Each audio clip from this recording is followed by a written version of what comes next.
Hi, good afternoon. Hi, Andre. Welcome, welcome. It's such a nice afternoon to finish off Murphy's event. Wait, let me make this smaller for you guys. Okay. There you go.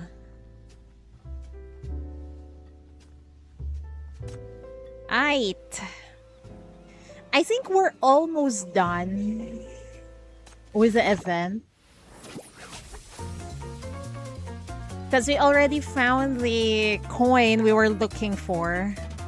The problem is everyone fell down to the deeper depths of the transformed MBCC. Alright, let's see. How unlucky can we get?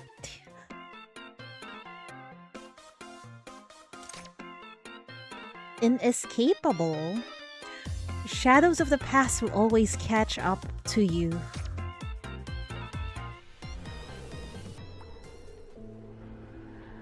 Oh no. Sad BGM. We're getting to Murphy's probably sad backstory.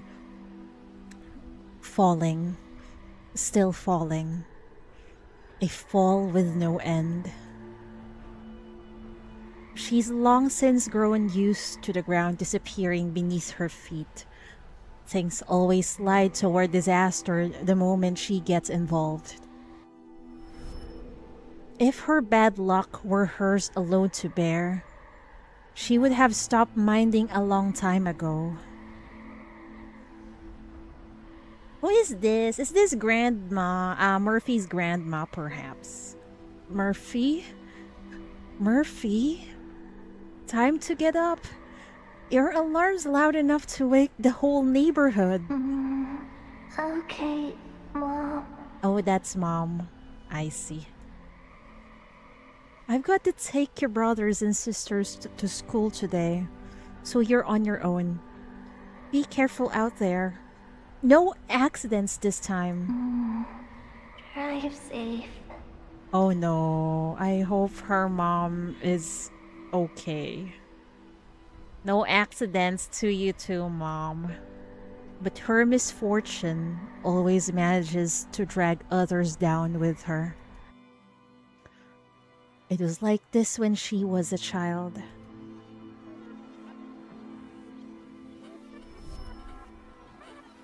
Hello?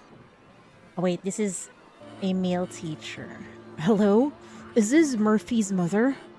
Murphy was hit by a flower pot during the field trip. It's just a scratch, but we'd really rather you come pick her up. Oh, stuck in traffic? Alright, we'll take her to the community clinic nearby then. I'm sorry, teacher. I caused a trouble for you and Mom.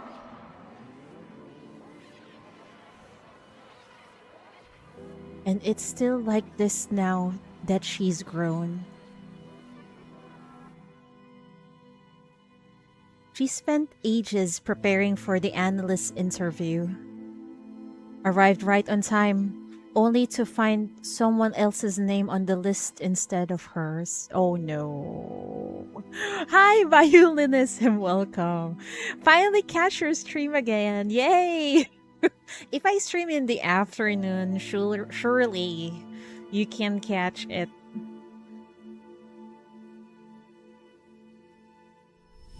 Sorry, the analyst application are closed. Man, she can't even get a freaking job. Murphy wanted to protest that registration. Murphy wanted to protest that registration wasn't even over yet, and the name on the list wasn't even hers. But then the interview room door opened and she saw the interviewer fawning over someone who never even showed up for the written exam. Wait, that's not unlucky. It's more like that interviewer is favoring someone else. Person in charge quickly pulled the door shut, fished a random form out of the folder, and shoved it at Murphy. Look, reception still has an opening. Maybe try your luck there? Sorry for the trouble. When something happens once, people call it a coincidence. When it happens twice, they call it bad luck. After 3, 4, 5 times, even she started to believe the problem really does lie with her.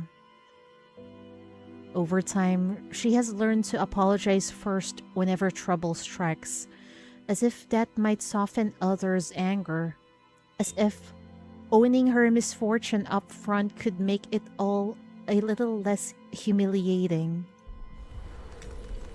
Another sharp crack tears through the air beside her.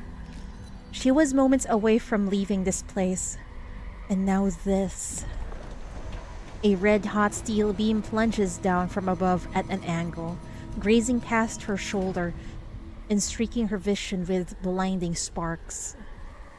Murphy instinctively hunches her shoulders, her limbs trying to curl inward just like every other time disaster struck, making herself as small as possible. Maybe this is just how it's meant to be.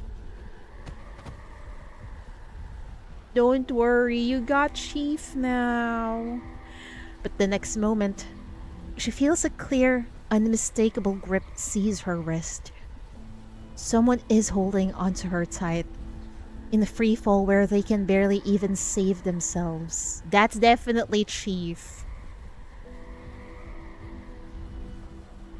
Murphy freezes for a second, then opens her eyes to find a blurred figure before her.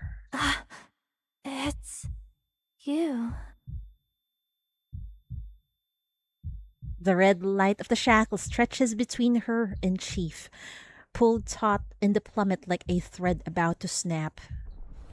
The howling wind, searing heat, and thunderous roar threaten to swallow her whole. Yet, in this instant, one thing becomes absolutely clear. Even now, Chief refuses to let go. No. No, let yourself be saved just this once. This You can't keep deserve it. happening.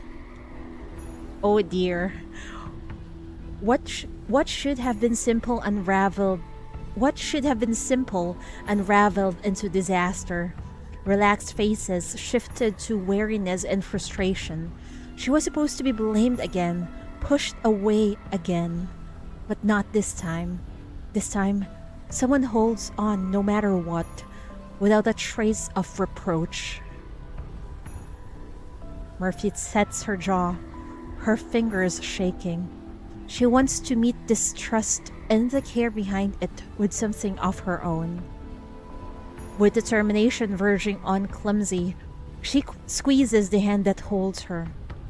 She wants to protect her friends, the ones who believe in her without a single condition. Even if just this once.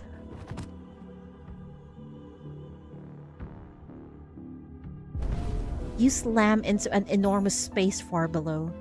The sinners do what they can to cushion the blow with their abilities, but the truth remains that you've just fallen from the height of a 10-story building. Oh my god, that high? Chief, how deep is the MBCC? You force yourself upright. Blood coats the back of your throat, and the raw scrape on your shoulder throbs with sharp, relentless heat. Did you read Sinner Profiles in Event? Not yet. They are quite fun to read. Oh, wait, okay. After this, we'll read it. I forgot to read it yesterday. Okay, let's read it.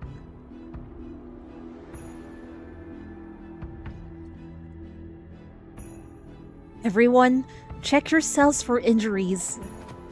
But what reaches you even faster than the pain is the faint pressure of a hand squeezing back from the other end of your wrist. Chief, are you okay? How about you? I'm fine. What about the others? Alive! Barely. Feels like someone took me apart and put me back together all wrong. Nice sound on the landing. Just a little too loud, maybe? I'm here. The coin's safe too. Thank goodness the coin is still with us. Everyone lies scattered across the platform, but thankfully, they all managed to respond. Not far off, Lynn kneels at the edge of the fractured ledge, both hands gripping the recovered gold coin in a white-knuckled hold. You glance back overhead. The opening you fell through has already warped into a hazy smear of red light above, as if something is slowly sealing it shut from the outside. Wait, are we still inside the MBCC? Or is this another the other dimension where Norma went through? At the deepest point, ringed with fractured platforms and pools of contaminated sludge, the runes on the alchemy cauldron slowly begin to glow once more. A pulse follows, agonizingly slow, yet so distinct it crawls across the skin. And the corruption tracing the device's surface flares and dims, swells and shrinks like breathing. The cauldron's body rotates toward you, and the mechanical arm fused to its rise with it. Come, let it all melt away. Uh-oh. Wait, let's read the... Is it this one? Oh, here! Okay. I forgot to read this because it was not highlighted. Oh, it's still inside the MVCC. Oh, okay. EMP, lucky unlucky. EMP stares at the cards in her hand, then at the 3 pairs of gleaming eyes across from her. Wu Hanji, Yan Yan, and Oo. A bead of cold sweat forms at her temple. This is bad. This Eastern game is harder than she imagined. Losing all her snack is bad, sure. But the real problem is that she was boasting just moments ago, saying she can 1 versus 3 them. Oh no, what have you done? She's overly confident in her non-existent skills. Worse still, if they figure out she's not some second-to-none Disney card game champion, that would be way too humiliating. Make it quick, EMP. You want me to be your mom? Hi, Makina. Well then, Welcome. go clean your freaking room and take out the trash. Oh my. Hi, welcome. Make it quick. Wait, what's this? Make it quick, EMP. Oh, so close to winning. Oh, seems to be very confident in her hand. I've already calculated everything. This is the card you're looking for, right? Oh wait, this is Yan Yan. Oh wait, still. It's a child. I've already calculated everything. This is the card you're looking for, right? Yan Yan picks up a card from the table and waves it at EMP. Too bad, I've already played it ages ago. Ahem. Patience, little ones. The great EMP will settle this in one go. Huh? EMP looks up. Although it's very subtle, the room is beginning to shake. Then the surroundings transform in an instant, like a scene from some fantasy story. I smell misfortune. It smells like moldy herbs. Wu Hanji furrows her brow slightly. Oh, don't come in this place. We are fucked if Wu Hanji meets with Murphy. Looks like the game will have to wait. The bureau's under attack by mania. EMP seizes the opportunity and flips the table. Then she opens the emergency passage door on the inner side of the lounge. You're all important guests from Istia, so we can't possibly let anything happen to you. EMP does her best to put on the facade of a responsible adult. Nah, she knows that her hand is bad. That's why she's acting like this. I'm going to rendezvous with Chief. You all stay hidden here and don't go anywhere. Owo and Yan Yan make a ruckus, saying they want to go on an adventure with EMP. However, EMP won't let them have their way. She shoves them back into the safe room and instructs Wu Hanzhi to look after them. Then, EMP bids everyone farewell like some hero marching toward her battlefield. The moment the door closes, she breathes a sigh of relief. As long as the game isn't over, the great EMP remains undefeated. She's basically just cheating. Letta is a child who loves hide and seek, and to her, the bureau is basically a giant maze. She likes to slip out of her room at night because that's a perfect time for hide and seek. That's why people think the bureau is haunted because of her. The corridor lights stretch all the way into the depths below, casting her shadow long and thin under their dim glow. Letta thinks of her home, of Sloane Street, of the fog that never lifts there. She imagines the mad shears chasing her through the mist while she moves silently, just as a small animal would, using her ability to pass through the door after door and wall after wall, leaving her pursuer far behind. No one knows the bureau better than she does. She has every route memorized. Today, she's using her ability once again to walk through the bureau's walls. But then, her surroundings begin to change out of the blue. The corridors and rooms she's so familiar with are changed into something straight out of a storybook. The colors have become exaggerated, the shapes strange and new. Letta blinks. Could it be that her ability has evolved? Has she gained the power to cross between worlds? She draws in a small breath. If that's the case, doesn't that mean she's become a legendary S-class sinner? Well, ask Aisno to have you, to give you a S-ranked body. I thought this thought excites and unnerves her in equal measure. After thinking it over, however, Letta decides that growing stronger is a good thing, right? Huh? That yellow-haired figure running toward her. Is that EMP? Letta, I finally found you! We've gotta move now! The bureau's under attack by mania! EMP gestures, visibly excited. We're gonna beat everyone else to the punch and make a real impression of Chief this time. Huh? So she didn't travel to another world after all? Letta feels a bit disappointed. Still, if it means she gets to see Chief, that's not so bad. She trots and follows EMP, her eyes shining bright. So this is basically what happened before all the chaos that happened because of Murphy. Norma stands at the bureau's entrance, watching the second hand on her wrist as it ticks toward the final mark, 10. At that exact moment, she steps forward, not a second early, not a second late. Wait, is that...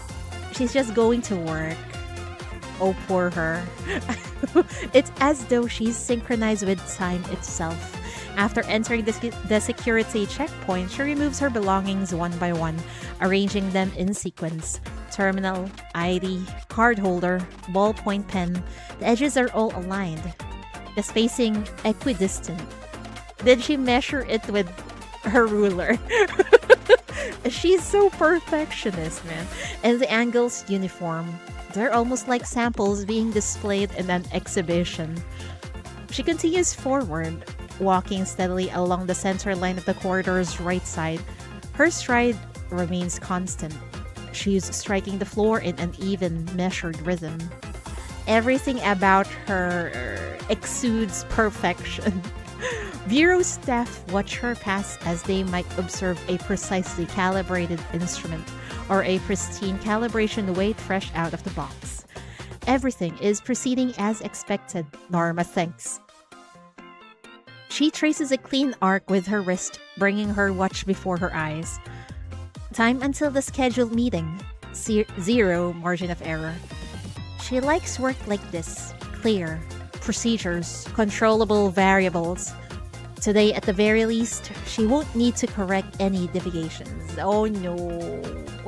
Honey, you will meet the epitome of chaos in this place. Lynn sits in her room, sorting through her photographs one by one. She arranges the captured light and shadow with care. The smiles of sinners preserved there. Spaces carved into layers by stairwells and corridors. The silhouettes of the bureau's austere exterior, and the nameless bird soaring across the sky. In 2 days, she'll be holding a small solo exhibition at the bureau. As she imagines people stopping by for these photos, she can't help but feel a flutter of anticipation. The door bursts open. A staff member stumbles in, clearly injured. Please, evacuate! The bureau's been overrun by mania! Wait, this is a dude. I didn't know. Okay, let's do that again. Please, evacuate! The bureau's been overrun by mania, he says, stuttering. Lynn freezes for a moment before taking a step back instinctively. In the end, though, she musters up courage and pulls the staff members into the room, helping him lie down carefully. Don't move. Let me take care of this first. Lynn is actually quite skilled at treating wounds, be it her own or others. However, before she can finish patching him up, strange sound starts echoing from the corridor. It's a creature that looks almost cute with its round body. It's probably the slime. However, it's wearing a very exaggerated, creepy smile. The way it approaches Lynn also fills her with unease. It reminds her of those people from her past, the ones who smiled as they drew near, yet always made her want to stay out of their sights. Lynn clutches her helmet tight, wanting to hide herself.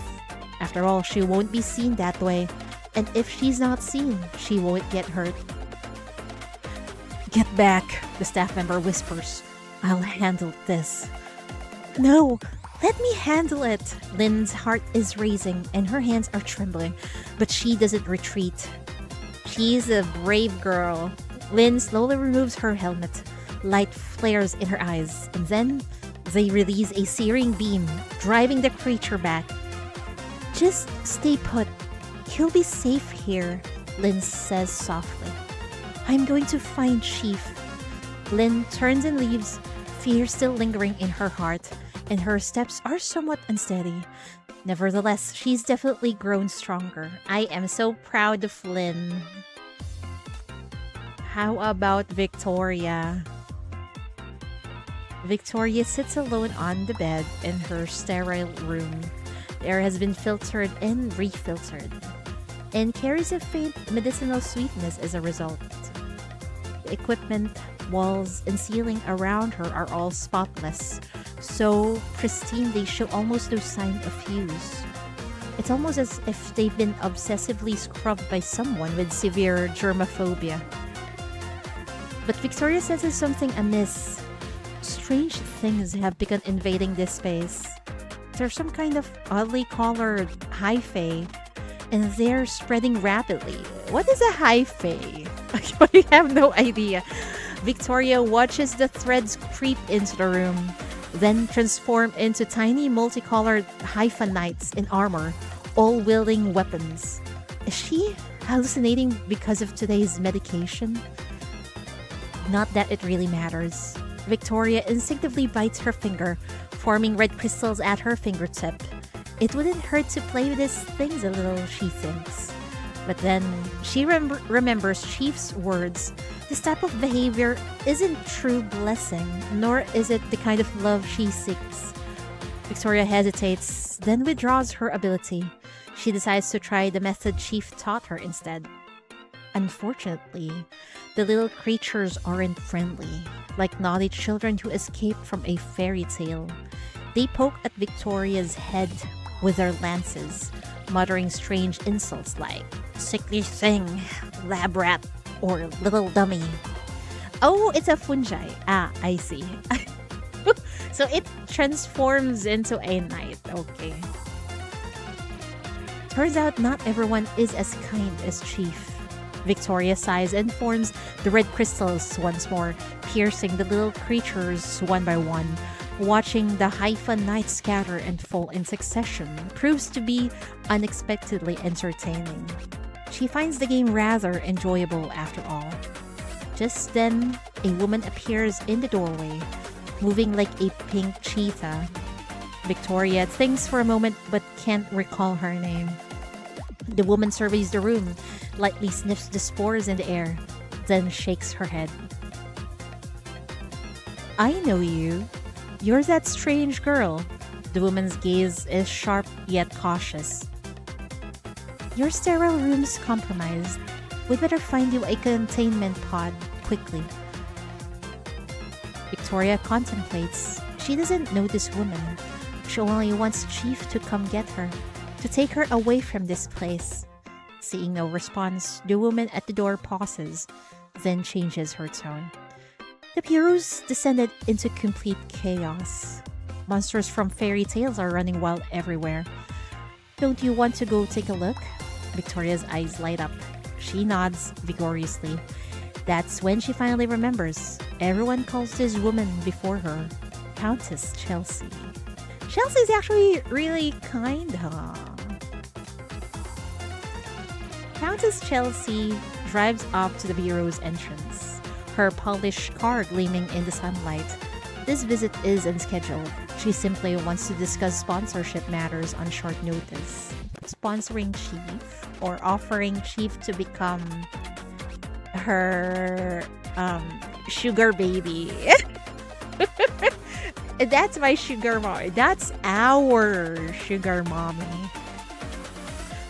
Of course, to say she wants to sponsor the bureau for the sake of the city's public welfare wouldn't be entirely accurate. She only really cares about one person, Chief. I see. Yeah, of course. It's always Chief. The door opens. Countess Chelsea steps out and removes her sunglasses, immediately sensing something wrong about the bureau's atmosphere. An indescribable presence has enveloped the entire space. It's like countless misfortunes have been compressed and concentrated into a single mass, and it's hanging over the entire bureau. Interesting. Countess Chelsea raises her eyebrows slightly. Chaos of this magnitude has nothing to do with her. She could turn around and leave or simply stand by and watch. But maybe because of Chief, she decides it's better to go in and see for herself. Citri, come here. Countess Chelsea whistles. The delicate chiming of crystals ring out as a leopard, one made of gems, materializes by her side. Let's go see if our dear Chief needs our help. She pats Citri's body and the two head toward the bureau. She can support us all. I mean, a lot of our sinners are actually really rich. Like, you know, Irene, Augustus, Catherine. Ooh, what about Garofano? Wait, we still haven't gotten Grandma. Where is she? The garden is here, but Grandma is missing. For the first time in a while, members of the garden have gathered together. They are seated around a tea table with fragrant steam rising from the tea. The vessels are exquisite, yet the atmosphere feels somewhat delicate. Someone lifts a teacup. Another adjusts the hem of their clothes. Someone else stares blankly at the flowers on the table, almost like their soul has left their body. As they wait for someone to speak first, their mentor, whose whereabouts are always unpredictable, hasn't shown up. Oh, Grandma have not shown up. That's why. Not that it comes as a surprise. Still, it seems everyone hasn't quite grown accustomed to her absence. Garofano glances around. It appears one person is still missing. Just as she thinks this, hurried footsteps echo from the distance. Wait! I'm here! Gekabijin practically burst in, apologizing while frantically wiping the drool from the corner of her mouth. Her hair so disheveled, you'd think she just fought a battle. Clearly, she overslept. For a moment, everyone falls silent. Then someone stifles a giggle.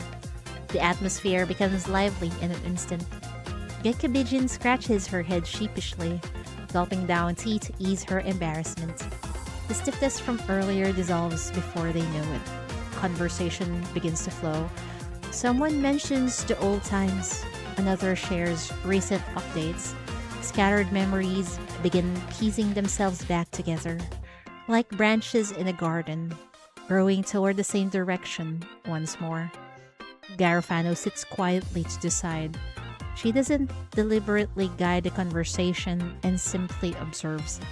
Then, at just the right moments, she gently offers a cup of tea or adds a perfectly timed remark. The garden still stands, Garofano thinks. Yeah, the family is still intact. Sumire carefully arranges the venue of the tea party. She smooths out the tablecloth until not a single wrinkle remains, just like someone who's tenderly fixing someone's collar. Is she thinking about sheep while she do this? Teapots, silver spoons, porcelain saucers each fall into the right spot in an orderly fashion. Everything here feels just right. Can't believe Grandma missed this precious moment of her children. I know, right? She's really very fickle. You don't know where she just goes. Maybe this is the time where Ice Snow deleted the existence of the existence of Grandma of Coco. That's why she disappeared. Don't worry, you're gonna find her again. Where were we? Everything here feels just right. The sight alone could put someone at ease. Garofano was the one who organized this tea party. She invited every member of the garden who's at the bureau. Come to think of it, it's been quite some time since they've gathered like this. Sumire lowers her head and continues arranging the bouquet. She trims each stem carefully, inserting them one by one, adjusting their angles and helping each flower find its proper place in the vase. The various blossoms entwine, each facing different directions, each with its own distinct beauty. Right here and right now, they've been quietly drawn together, regardless of where they originated from, the storms they had to weather, or the damage they had sustained. Sumire's fingers pause for a moment as she gently straightens the final poppy, readjusting the bouquet's balance to the center once more. The seemingly random blossoms and stems form almost imperceptibly a stable structure, like a bond that endures. Garofano also invited Mentor, though given her personality, she may not actually attend. Perhaps she's watching over us from somewhere, Sumire thinks. Yeah. I think she's just in the vents. She's in the vents looking after them. Thistle finds herself unusually conflicted over what to wear to the garden tea party. She stands before the mirror, examining her current outfit, then pulls out her old garden uniform, something she hasn't worn in ages. What she's wearing now looks by far the most natural. Yet, for a gathering with everyone, it just feels like something's missing. She holds the old uniform up against herself, then looks at the mirror. This was what she wore during training sessions, during missions alongside everyone else. Simply by wearing this, it almost feels like she could return to those days when they were all together. But the problem is obvious. If everyone else shows up dressed casually, and she's the only one in the uniform, would that be really awkward? Thistle sighs. Your clothes are fine. She's overthinking things. Thistle sighs. she rarely spends this much time deliberating over such things. Then, suddenly, she relaxes. It's a tea party of the garden, not an official bureau meeting. Even though the bureau feels like home now. Oh, it feels like home. It really warms my heart that our sinners have become family. Or were we? Even though the bureau feels like home now, the garden members are still different. They're her real family. The bureau is also your family now. Cecile can't help but smile as she thinks this. If it's around her family, she might as well dress casually. She puts the uniform away and picks up the pastry box from the table. Inside are the flour mochi she went out of her way to buy this morning. Soft, pale dumplings wrapped around lightly sweetened red bean paste with delicate flower petals scattered throughout that release their fragrance with each bite. She remembers that everyone in the garden loves these.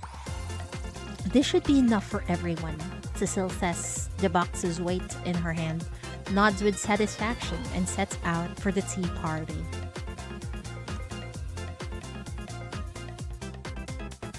Giga Pigeon stands before her mirror, her expression serious like never before. This is all because of one unexpected invitation to a tea party. Should she nod first when they meet, or maybe speak first? She tries bowing toward her reflection. The motion is as stiff and mechanical as a wind-up toy. Maybe she should smile first then? She forces the corner of her mouth upward. I think she kind of looks intimidating when she smiles. The face staring back at her is something you'd see on someone about to carry out an assassination. Exactly my thoughts. This event is really nice, lighthearted, and warm my heart. Seeing sinners doing well in it. Me too. And it seems like they're living a sort of a normal life in the bureau thanks to the chief. And it feels like everyone is family now. Gekubijin frowns. Fighting never makes her nervous. If anything, the stronger the opponent, the more excited she gets. But the thought of having to make proper conversation, that makes her skin crawl. The garden is gathering again after all this time. And somehow, she, a wallflower whose only job is usually to fight, received an invitation too. She takes a deep breath and repositions herself. I've heard so much about you, Senior. It's very nice to finally meet you. Yeah, don't do. Too stiff. So, nice to meet you? Too casual now. These ladies are really overthinking it, man. Hey, you there. Hi.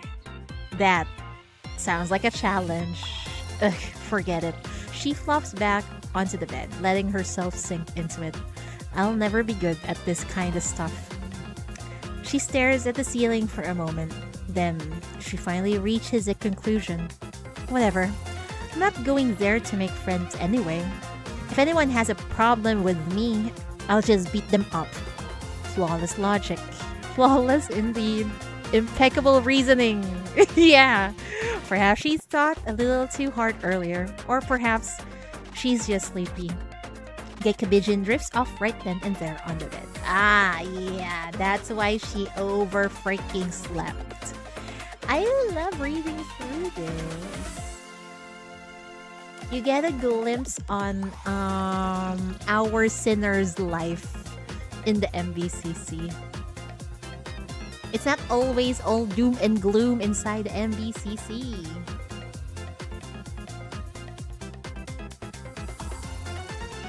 And they were just enjoying their tea party because sadly they didn't appear in the story. Yeah. They didn't appear in the story because they're still having a tea party inside. They might be oblivious to the mania explosion that happened, perhaps. Ah, the cracks between hearts. Some say a person's shadow comes from the crack within their heart. That's right. We'll probably see Murphy's shadow. Come with me. Let's take them down. Oh no.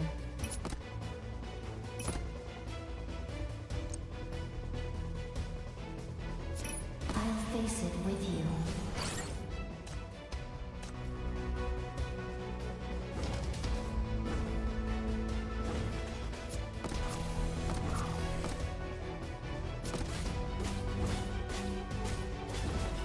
Rush them all!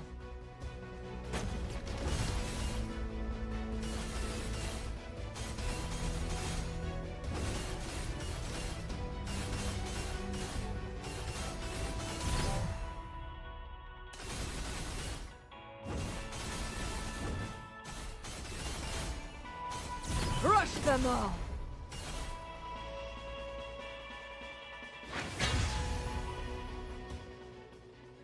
Watch out! The mania concentration here is off the charts. Before your hand can rise, the alchemy cauldron brings its full weight down on the ground. The impact sweeps everyone off their feet and lunges Lynn sideways. The gold coin slips loose again, spinning toward Murphy. Oh no! Once I smell it down, this false, twisted little world will tear itself apart. Oh, no you don't! EMP fires 3 explosive arrows straight at its core in rapid succession, but just before they reach the flames, the arrows lurch sideways as though seized by an invisible magnetic grip, spiraling off into crooked arcs. Then, a sickening sound of metal being chewed apart, and they disappear entirely. Did it just eat my arrows? Yeah. How are we even supposed to fight this thing? Lila tries to block with her lantern, but every impact pushes her closer to her limit. Not working out too well, is it? Use Murphy's power!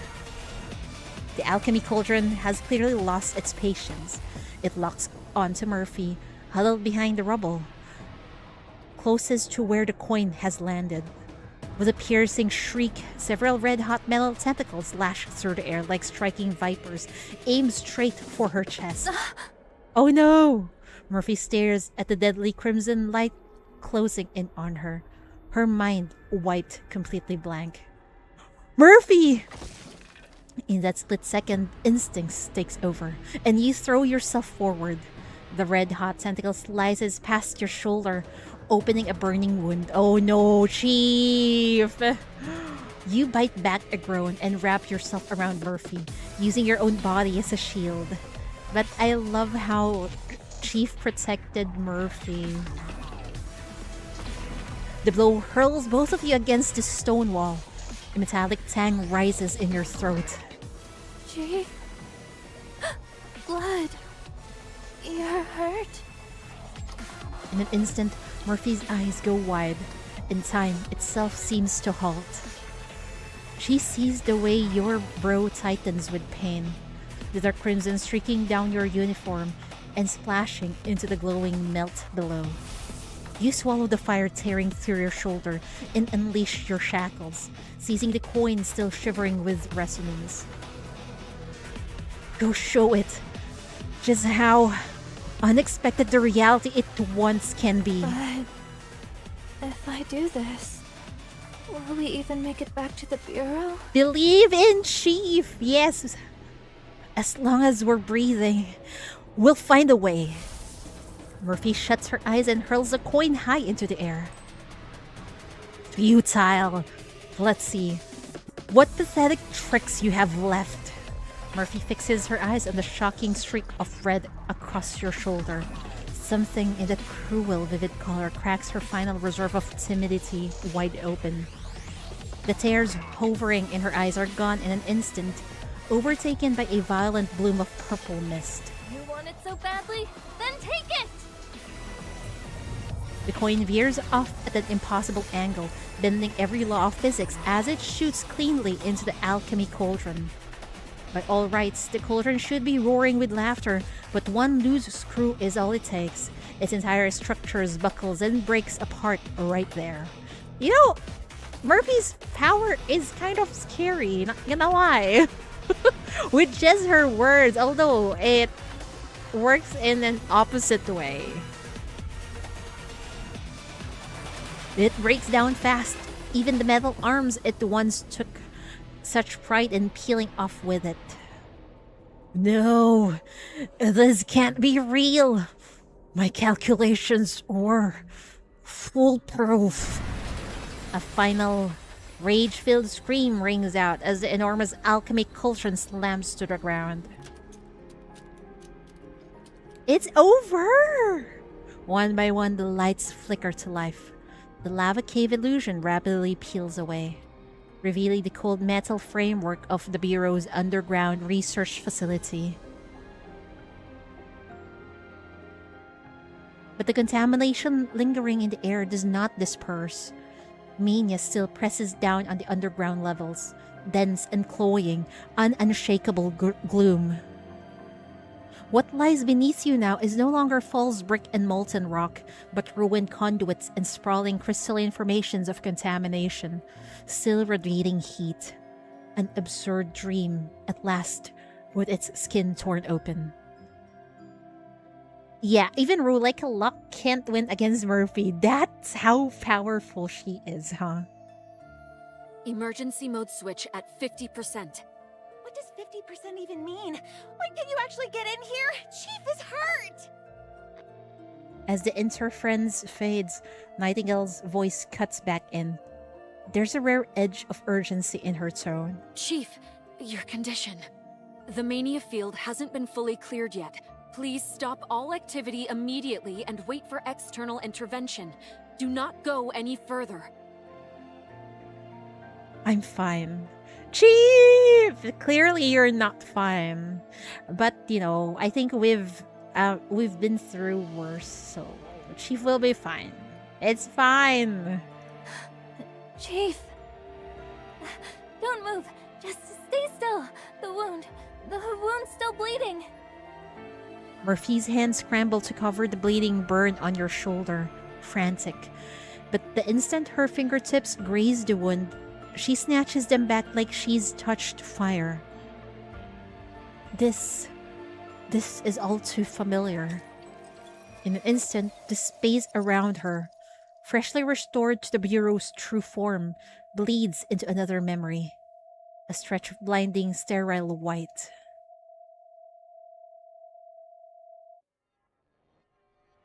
Who is this? It's okay. Just keep pressure on it. I'm not blaming you. It's just... I can't go back to how things were. Not thinking about anything. See? As long as you stay by their side, things only get worse. This Murphy is so freaking hot. She sounds hot. The evil ones are actually very hot, as always. Don't let yourself get drawn to her, cheatery. No, this isn't how it's supposed to go. Murphy. You start to speak, but she doesn't seem to register your voice. Her gaze stays fixed on the blood seeping from your shoulder. Hey, don't you spiral on me now. Chief's still breathing. Yeah! Her hand retreats slowly. The trembling begins in her fingertips and spreads, reaching her shoulders before she can stop it. You know better than anyone. People get close to you, they get hurt. Or worse. It's always been like this. It's still like this. How many more times are you going to watch it happen before you finally get it? Don't listen to that voice, although it's a very hot voice, not gonna lie. Hi, Lazy, welcome. As long as I'm here, it's just gonna keep getting worse. Even the shackles won't be enough. Mania's getting stronger. It's only going to get more dangerous. Calm the fuck I know down. everyone's been looking out for me, but Murphy hesitates, and then she can't bring herself to finish the sentence. Looking out for you? No. They're paying the price for what should have been yours to carry. How long have I been streaming? 55 minutes in. Not an hour yet. Almost an hour.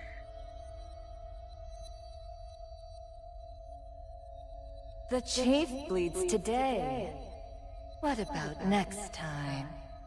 Are you really going to wait until someone pays the full price in your place before you let go? I can't stay with you all anymore. Girl. Taking all the bad things on yourself. Isn't that what you've always done best? Just let go. I'll take all this misfortune off your hands. I'll deal with the mess. You'll never have to watch someone else bleed because of you again. I'll watch the VODs. Okay, don't worry about it. The VODs will be up once I'm done with the stream. It's okay. See ya around. Thank you for dropping by, though. You and your misfortune can't help anyone. What? What kind of messed up logic is that? If you hadn't done what you did back there, we might not have been able to take down that pot! Exactly. Without you, we wouldn't have beaten the cat also. The chief got hurt. Her voice is so faint, it hardly has any strength behind it. Yet it hushes every other voice in the room. She rises slowly as the words leave her. Those perpetually anxious eyes now hold yours, steady and unwavering, like she's finally arrived at the choice she's been running from far too long.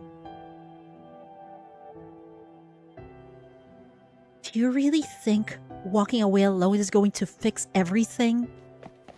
Murphy says nothing.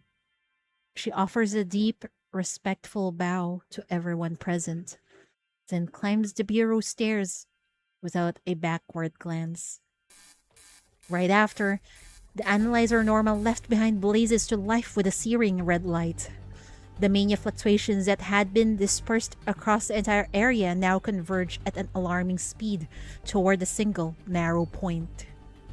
You look up in the direction Murphy is walking. There's nothing there, but a shadow pulling on the floor continues to stretch, reaching further by the second. Okay, I'm saying that right. It's following Murphy! Hi, Edelfolia, welcome. That's not Murphy's shadow.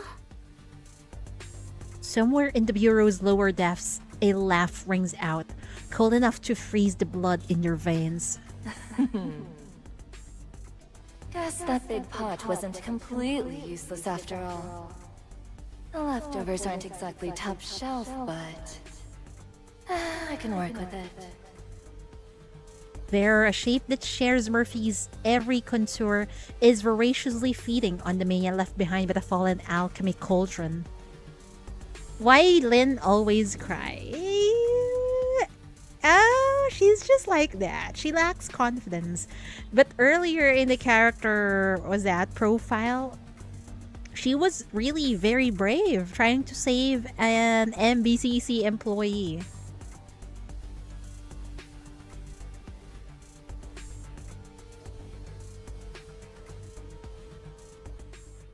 Bureau members evacuate in controlled order under Nightingale's command, setting up a temporary command post just nearby.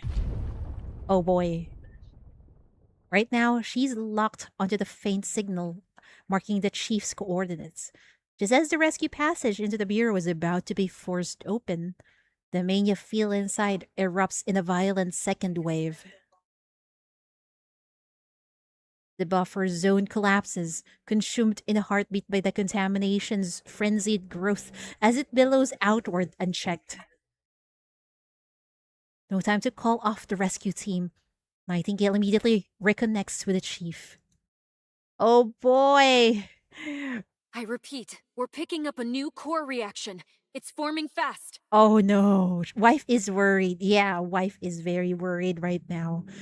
She's gonna send a rescue team, but shit happened. Oh my. Intensity. Also, I really love that she's voice in this event. Intensity has already surpassed the previous peak. Ooh. This Murphy is scary, but kinda hot. And the cat looks so feral. Mania. Yeah, it's a let's just say a Murphy altar. From the deep shadows, the thing wearing Murphy's shape slowly opens its eyes. As it raises its head, a monstrous grin stretches across its face. There it is. All that effort wasn't for nothing after all. You've finally come around, Murphy. He sounds hot. Oh! This is how it looks like if you zoom in the MBCC. That's probably the control room. I don't know what this is. This is the recreation area, I feel like. I love how we can zoom in this event. Because in our viewer, we cannot see it properly. It's so freaking small. It's like they put cat's eyes on Murphy instead because the cat didn't have eyes. Oh, now that you mention it, you're right.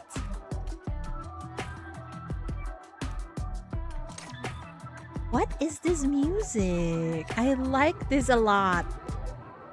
When can I get this? I want this in my account.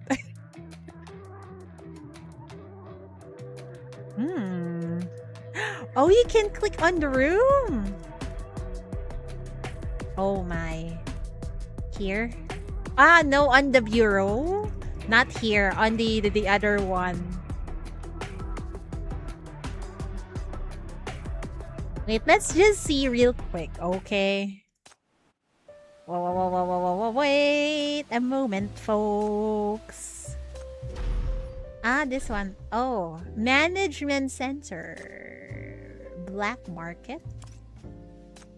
Outdoor activity area. On cleanup page. Ah, okay. But this one you can't. Oh, you really can't see properly. If only you could zoom in. Ah, this is the recreation area. I was wrong. I thought this is the recreation area. This is the dark room, whatever. Hypnotherapy room. Greenhouse. Black market. We're dabbling into black market confinement cell. Here is fine too. Oh. I see. Wait, I think something just changed. The background changed. It turned into MBCC. It's just bright colors as previously, if I remember correctly.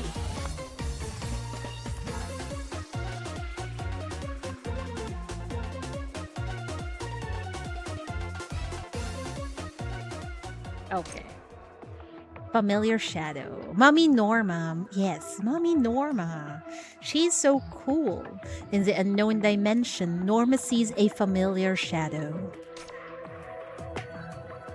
Oh, it's so nice to see what's inside the MBCC. Look, we have a bar and a lounge. So this is the recreation area. You never noticed that. I just noticed it real quick. Ripping through the mania into the anomalous space is routine for Norma now. Yet the bureau inside is in dire shape. Lights strobing, walls contorting, floor and ceiling threatening to invert at any second. Mania's corruption sends the data before her eyes into overlapping double images. She steadies herself against the wall. I've placed 15 beacons along the way, and had the Chief and Murphy bind to each other to stabilize the field's distortions. Yet the mania concentration here keeps rising. Because Murphy just spiraled earlier. We failed to stop her. Her voice so sexy, I agree. Also, I'm loving these tracks in this event. She presses her fingers to her temples, willing the overlapping data to sharpen. The concentration should drop in proportion to stabilization. Could it be that the mania origin itself remains completely unaffected? Just as she prepares to venture deeper, her peripheral vision catches movement in the recreation area. Wait, what is that? On every prior visit, she'd only ever glimpsed a blurry dark shape. Not this time. Through the strobing lights, she sees it clearly now. That familiar shadow is feeding on the mania around it. Uh-oh. That must have looked very creepy. Each bit of mania is its swallow tightens the space's distortion by another degree. And with every passing second, the shadow's form sharpens. Murphy? The signature polka dots in the wide hat and coat are identical to those of that colleague who always keeps her on her toes. How did she get here? And what is she doing? Norma tries calling out to her. Nothing. She pushes back against the mania's influence and edges toward Murphy, only to her laptop to blare a warning from within her bag. Warning, target M value beyond threshold. Evacuate immediately. The shadow almost like a black ring. I think it's a mini black ring because the Ring Research Institute was actually experimenting on a black ring collider. So that is like a mini black ring, I think, that have a rampage out of control. Simultaneously in her sight, the physical readings around the figure are surging at a monstrous pace. This is no person. That is... Mania. Yeah. Now that I think about it, the distortion in space is similar to what a black ring does, only this one is on a smaller scale. That's why. It's in a smaller scale. It's just the Bureau. Because the experiment they're doing is on a much smaller scale. But to think that they put a black ring collider inside the MBCC just to experiment, isn't that very sus? Why did that get approved? Mania swirls into it as though caught in a whirlpool, pouring ceaselessly into its form. Shadow halts at the sound, and the distortion in the space goes still. It turns slowly. Its face is an abyss of black. It fixes on Norma's direction, like a predator looking onto its prey. Run!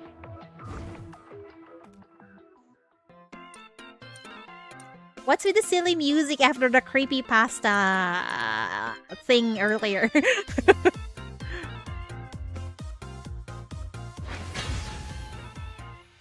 Oh, it should be a setup for the next main chapter because we are going to Ring Research Institute next patch. I see. So that's where we met. The fuck my accent. That's where we're going to meet Isomer and what's the name of the other sinner? I forgot.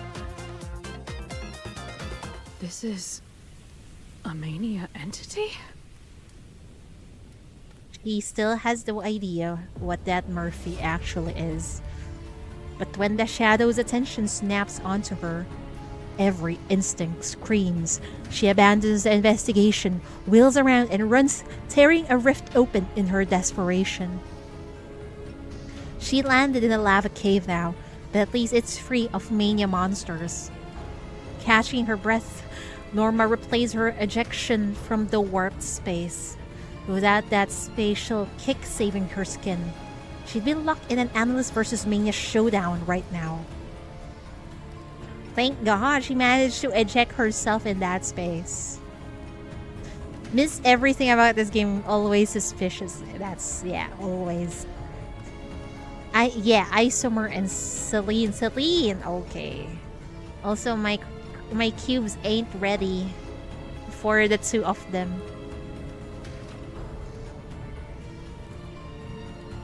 She's landed in the lava cave now, but at least it's free of Mania monsters. Catching her breath, Norma replays her ejection from the warp space. Without that spatial kick saving her skin, she'd be locked in an Analyst versus Mania showdown right now. A projection of Murphy?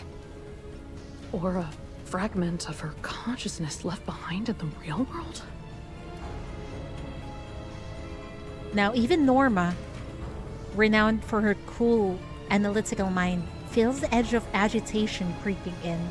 Confronted with things beyond explanation, all she can do is hypothesize and guess. Apparently S3 Celine is OP. Oh my god. I don't have enough cubes for an S3. Maybe I can just get one copy of each. The girls are not real person? Who?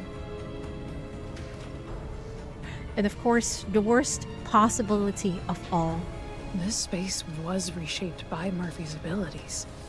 Mania would naturally gravitate toward whatever shares its origin. Oh. And then assimilate it as thoroughly as possible. Oh no. We need to free Murphy of that entity. Too many variables beyond explanation. What does that Mania entity want? How is it tied to Murphy? Why take her shape?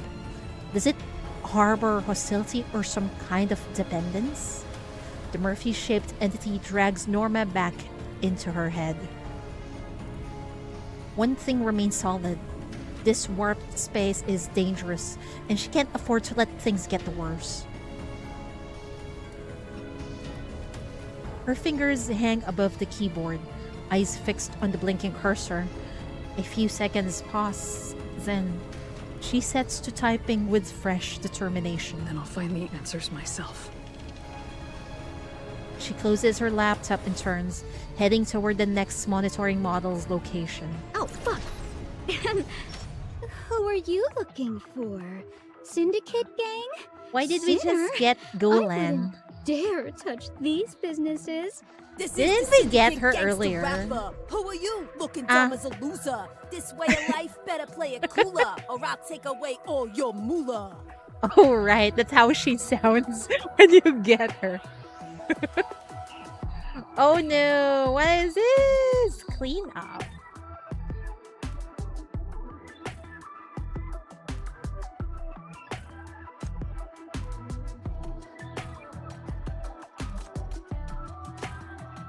$88.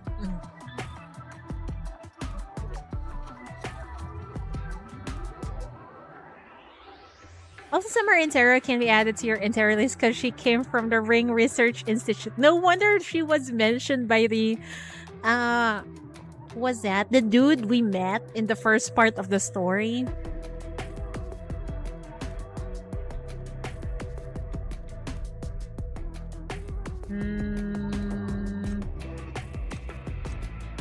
Oh no.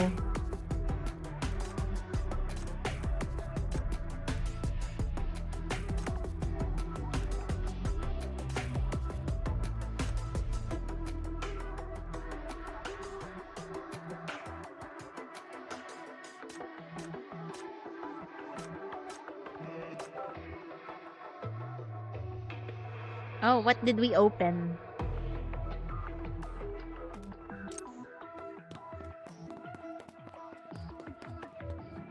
Murphy runs, stumbling, through a stretch of roiling lava.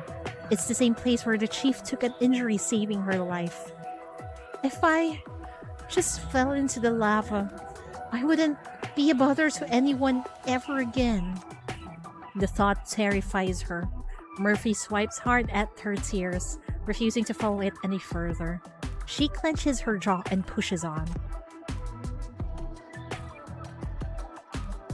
I got a lot of intero to read, huh? Running ahead, a feeling settles over her. She's just like a black cat, the kind that brings bad luck to everyone it crosses. You know, I don't believe into that black cat shenanigans. If a black cat crosses my path, it's fine. If only she were an actual cat, Murphy muses. At least cats are cute. Even a little bad luck can be forgiven when it comes from a cat. Not like now, when just getting close to someone feels like a nuisance. The space within the bureau continues to twist and ripple, glimpses of the strange realm flickering into view. Yet Murphy only lowers her head.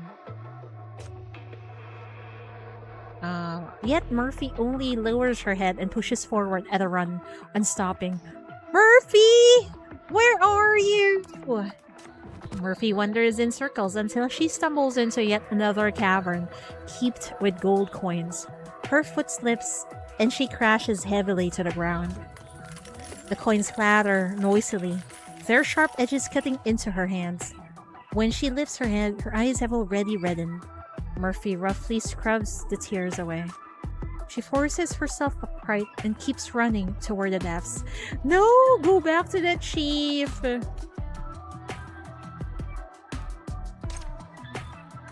Friends, sometimes you can't help but miss that person who once felt like a friend. The reception area was never quiet. An endless procession flowed through. People reporting crimes, filing complaints, grieving lost belongings, raging about noise violations. Murphy worked at the desk near the back, an unremarkable station where the legs wobbled, the drawer stuck at the midpoint, and the overhead light blinked sporadically. That is a horrible office area. A perfect fit for her. At least, that's what her colleagues assumed. Murphy, step away from the terminal for now, alright? Last time you touched it, you got a blue screen for half an hour. And the water cooler, she broke the dispenser button just yesterday. No way, even the water cooler? It's Murphy, you think the name's just for show? Those words had long since lost their sting. It wasn't that people genuinely disliked her. Not most of them, anyway. She'd simply caused enough trouble that avoidance had become second nature to everyone around her. Murphy dropped her gaze, pulling the instant coffee she just prepared toward herself. Then, with impeccable timing, the bottom of the paper cup gave way, and scalding coffee spilled over the desk and streamed onto the floor. Oh my god. I'm sorry. See? I told you. It's fine, it's fine. The rag's over there. Don't panic. Oh, wait, don't stand up. The floor's wet. Oh my god. The words had barely left her mouth when Murphy stepped squarely into the spill and went crashing backward, chair and all. The office fell silent for a beat. Then came the stifled laughter, the wary sighs, the pointed indifference of those two accustomed to bother. Only the colleague by the window rose to her feet. Alright, that's enough. It's not like she did it on purpose. She came over, hauled Murphy to her feet, and shoved her own tissue box into Murphy's hands along the way. The whole thing looked effortless, like she'd done it so many times it was muscle memory now. Kiki is so nice. Did you hurt your knees? No. Good. Next time, don't fill your cup so full. I'm sorry. See? You're doing it again. It's not like I'm blaming you. Murphy lifted her head and stole a cautious glance at the person before her. Kiki was one of the few at the reception who still spoke to her willingly. It wasn't pity. Kiki simply drew a clean line between misfortune and character. Bad luck was bad luck, but a good person was a good person. She's a nice co-worker. Over time, they fell into a rhythm, working shifts side by side, sharing discounted convenience store meals, staring blankly together at the endless paperwork on night shifts. In Kiki's company, Murphy brightened considerably. Kiki had even bought her a 4-leaf clover necklace, a small charm meant to coax better luck her way. It felt like friendship. At least it did to Murphy. One perfectly ordinary afternoon, all hell broke loose on East Side's outskirts. A scenery riot exploded into chaos, loud and violent. Orders collided over the comms. Dispatches tangled mid-transmission. Casualty figures kept climbing with every update. In the occasional hall, screens after screen lit up, painting the room in a fever of blinking lights. Emergency mobilization order issued. All able-bodied personnel report to the assembly point immediately and stand by. Everyone? That means us too? Looks like it. Great. I've only done first aid training twice.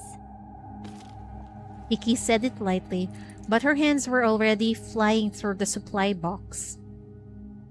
Gauze, tourniquets, portable syringes. Murphy just stood there, rooted to the spot.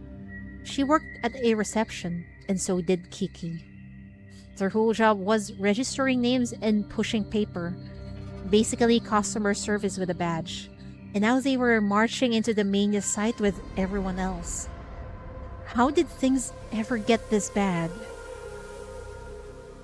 Hey, stop spacing out. Take that white box. Oh, okay. Are you scared? Yeah. Me too. But neither of them uttered a single word of complaint. The district had come apart at the seams. Smoke, fire, sirens screaming. Figures fleeing in every direction. And beyond it all, mania heaving with those sick, unsettling undulations. Murphy's thoughts narrowed to a single thread, repeating like a prayer. Stop the bleeding first, then dress the wound. Stop the bleeding, then dress the wound. The words came easily. The work did not. Don't move. Press down here first. I'm sorry. No, I mean, just hang on. Almost done. Kiki was just a short distance away, working alongside 2 other colleagues to guide the wounded behind the temporary cordon. Everyone was simply pushing forward, throwing whatever scraps of training and instincts they had into the chaos, hoping desperately that nothing else would go wrong. But fate is rarely so obliging. Nearby, the door of an overturned transport vehicle suddenly gave way, and half the panel plunged straight downward, directly above the spot where Kiki stood. Oh no! Kiki! Murphy threw herself forward. The panel hit the ground with a brutal clang, its edge raking across Kiki's shoulder and back. Blood bloomed through the tear before the sound even faded. I'm okay. Just grab the box first. The gauze slipped from her fingers. The tourniquet clasp refused to catch, no matter how many times she fumbled with it. Before Murphy's eyes, the blood kept seeping through, as if it had no intention of ever stopping. She had never known fear like this. It was not just the terror of watching a life drain away, but the deeper dread of losing her friend. Later, reinforcements arrived. The mini outbreak site was temporarily stabilized after higher-ranking sinners intervened. Kiki, gravely wounded, survived the treatment, but Murphy became a sinner. Oh my good lord. So before that, she was just really unlucky. And then now she got it contaminated by mania. And then it even got worse. Bro, this poor girl. Kiki's wounds took 2 months to mend. They left a scar, but nothing that hindered her movement. Around the Public Security Bureau, many called it a blessing in disguise, a narrow escape from something far worse. But Murphy knew the truth. All of it was her fault. Get some help. Hi, Maury. Welcome. After their night shift ended, the office emptied until only the two of them remained. Murphy stood there, clutching her files for a long, weighty moment.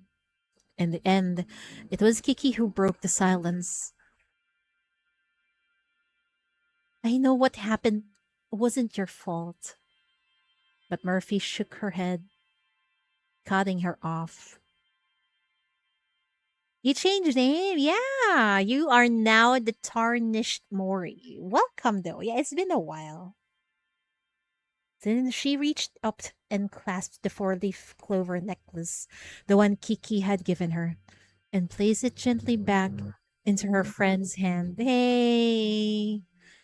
Kiki doesn't want to give up on you, Murphy.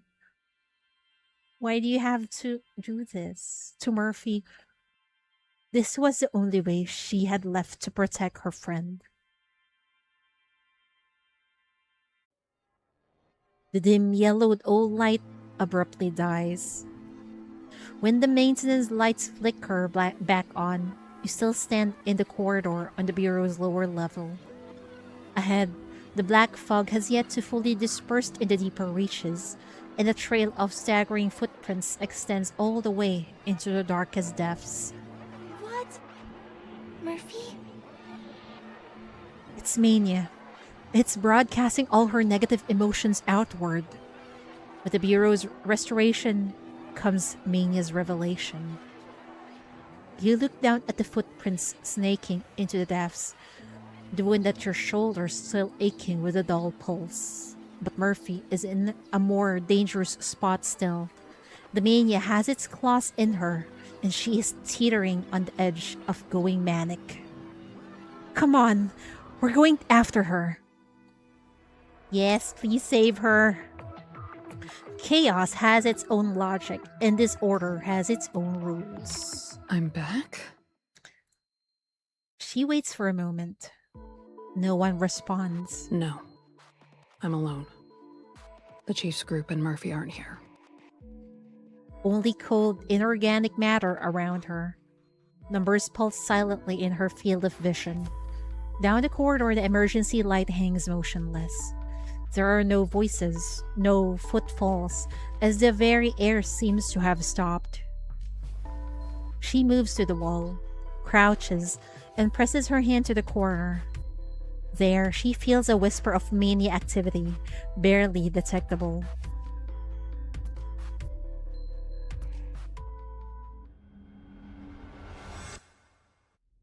Inside the bureau, the mania incursion has triggered a blackout. Electrical sparks crackle in the darkness. Mania contamination blankets the windows and chokes the corridors. The air reeks of acrid smoke. There, amid the dark mania, waits the shadowy figure Norma has been tracking all this time. Norma, what are you doing here? You need to leave. It's not safe. Clearly, that doesn't sound and look like Murphy. Drop the act. You're not Murphy. Oh my good lord, that looks more fucking creepy. Oh my lord, and the cat doesn't have eyes. The shadow slowly rises. A blank arc tears across its blank face. Now that Norma has seen through its disguise, it abandons all pretense, radiating violent mania without restraint. I despise people like you. You've ruined so many of my plans, broken so many traps I carefully laid. Misfortune incarnate before her clasps its hands. Mania seals the entire space in an instant. Along the edges, the thick mania sets like cement, grinding every last flicker of signal into the dark silence. This place is now sealed abyss, a cage with no exit. But this is where it ends. This mania sounds so I'll freaking admit, hot. You've made it farther than I expected. What just happened? Unfortunately for you. These little toys of yours are barely worth swallowing. It opens its mouth. Several wooden fragments spill out, coated in viscous mania, hitting the ground with wet, sticky sounds. That's gross. Norma's chest tightens, but her expression stays stone cold. One look at the debris tells her everything. Those are her beacons, destroyed. If you're trying to taunt me, at least study the humans you despise so much. Is that so? From where I stand, you're the one putting on a show. Norma puts distance between herself and misfortune incarnate. But the mania saturation is overwhelming. Data floods her vision in an explosion of numbers. There is no opening to exploit. Looks like I have to hold out a little while longer. He straightens her glasses and watches the dark shadow closing in. This is well outside my job description, Chief. Please ensure hazard pay is included in the next quarter's budget. Oh shit. More debt. What was that? Wait, did they get voiced all like mommy? Did they voice all mommy characters? I don't know. Path Nowhere is just like that.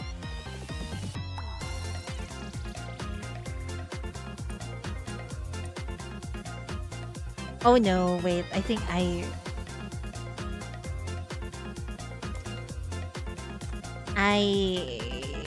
think that's wrong. I'll admit, you've made it.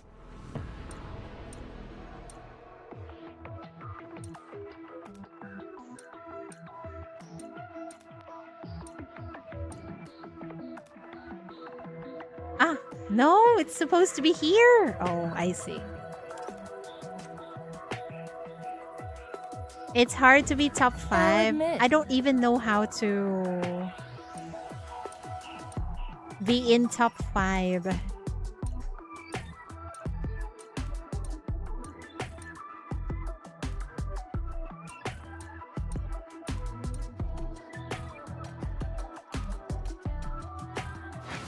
I think I'm around 20. Norma is no fighter, but an analyst. Going head to head with a mania entity pushes her far past her limits. The creature's strength is crushing. She can barely hold her ground. Mia raises her shoulder. Pain lances through her, and she stumbles back several steps before catching herself against the wall. See? Rules crumble before true power. Especially rules I've already rewritten. Once I devour you, I'll grow even stronger. And that pathetic, cowardly half of me will be no more. Misfortune incarnate looms over her. Norma's glasses sit crooked on her face, her clothes disheveled, yet her voice remains calm and rational. But this time, you won't have it your way. Chief is almost here, I think. It was a mistake to use Marshana in the minigame. I think Marshana is quite difficult to use. Rules can be broken. People can change. Oh? Norma's sudden display of confidence gives Misfortune incarnate pause. It stops a meter away, no longer closing in. She removes her crooked glasses and slowly wipes them clean with the hem of her clothes. She holds the lenses up to the light to inspect them, then puts them back on. She even has the composure to check her handbag for damage. She takes 2 steps forward. Though facing a sinner far weaker than itself, Misfortune incarnate retreats a cautious step. My past self would have clung to those stable, reassuring numbers and followed the analysis step by step. But none of that worked here. I tested, analyzed, and avoided danger, over and over. And what did it change? You're still here. The mania is still here. The chaotic space is still here. And yet you still run your mouth? Look around you. That insatiable curiosity of yours will bury you in this false space forever. On that note, perhaps I should thank you. What? Even the most distorted mania field operates on rules. Disorder and chaos. Those are the rules here. I didn't see it at first. I kept clinging to order, and the space kept rejecting me for it. But now, things are different. She's gonna embrace disorder now. Norma tightens her hold on the handbag, then hurls it to the floor with every ounce of strength she has. This!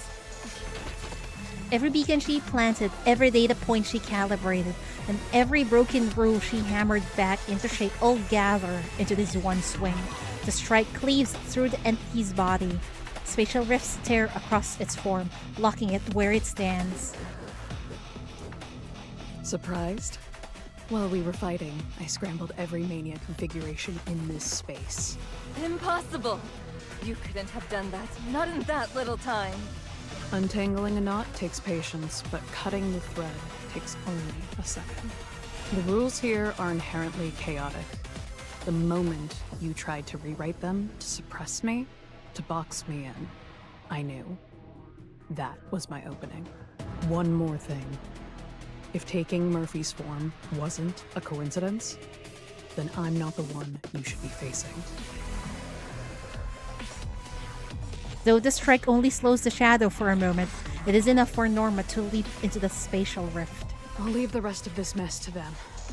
I've done my part as an analyst. She did her best. Now it's Chief's turn. Due to her skill will attack certain... Yeah, it's a random lines that she attacks. Oh, Demon is here. Chief.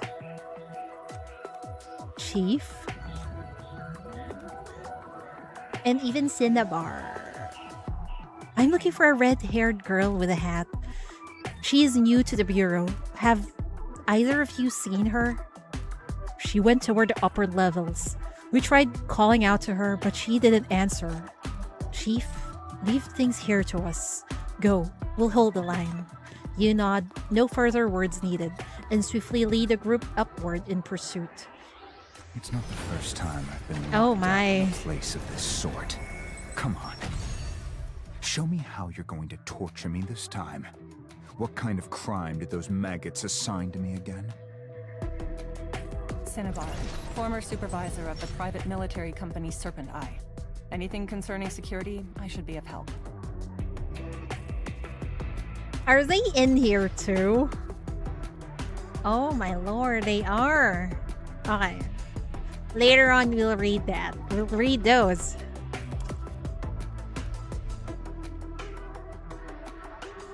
Or maybe we could read it now before we go to the finale. Gulan carries a bulging backpack on her shoulders. Cassette tapes rattling against each other inside. Last time she happened to mention Syndicate gang rap in front of Peggy. What she didn't expect was how intrigued Peggy would be. Not only did she make Golan chat with her for ages about it, she even asked to borrow some tapes to listen to. What's so novel about gang rap? Golan thinks. She used to listen to this stuff all the time as a kid, albeit a secret. Come to think of it, these tapes are all from her collection ages ago.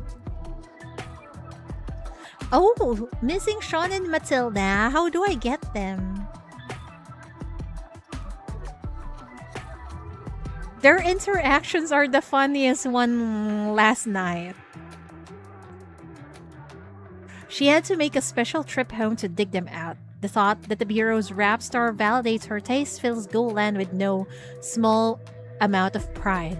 The backpack is crammed full of her childhood treasures, albums like Rust Block, Bandit's Paradise, Cripple's Night Watch, and born in the West District, plus the copy of Never Stop Firing she'd played until it's been worn thin. She's kept every tape in pristine condition. Their cases are adorned with crooked little stickers too. Some stars, some cartoon animals. Some tapes even bear autographs from the artists and mixing engineers. Come to think of it, wasn't Peggy from the Syndicate too? Even though everyone calls it the West District now, people from that kind of place are always a little different, one way or another. No wonder they hit off so well, Golan muses. Looking up, she spots Peggy in the distance, nothing in her direction. Golan perks up, grabs her backpack strap tight, and hurries over eagerly. So Golan and Peggy are now BFFs.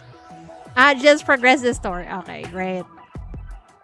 What the fuck is this? Peggy frowns at the absurdly thick philosophy book in her hands. I remember she was so philosophical last night. Then why is she holding a philosophy book? Every sentence looks like it's written in human language, but strung together, they make absolutely no sense.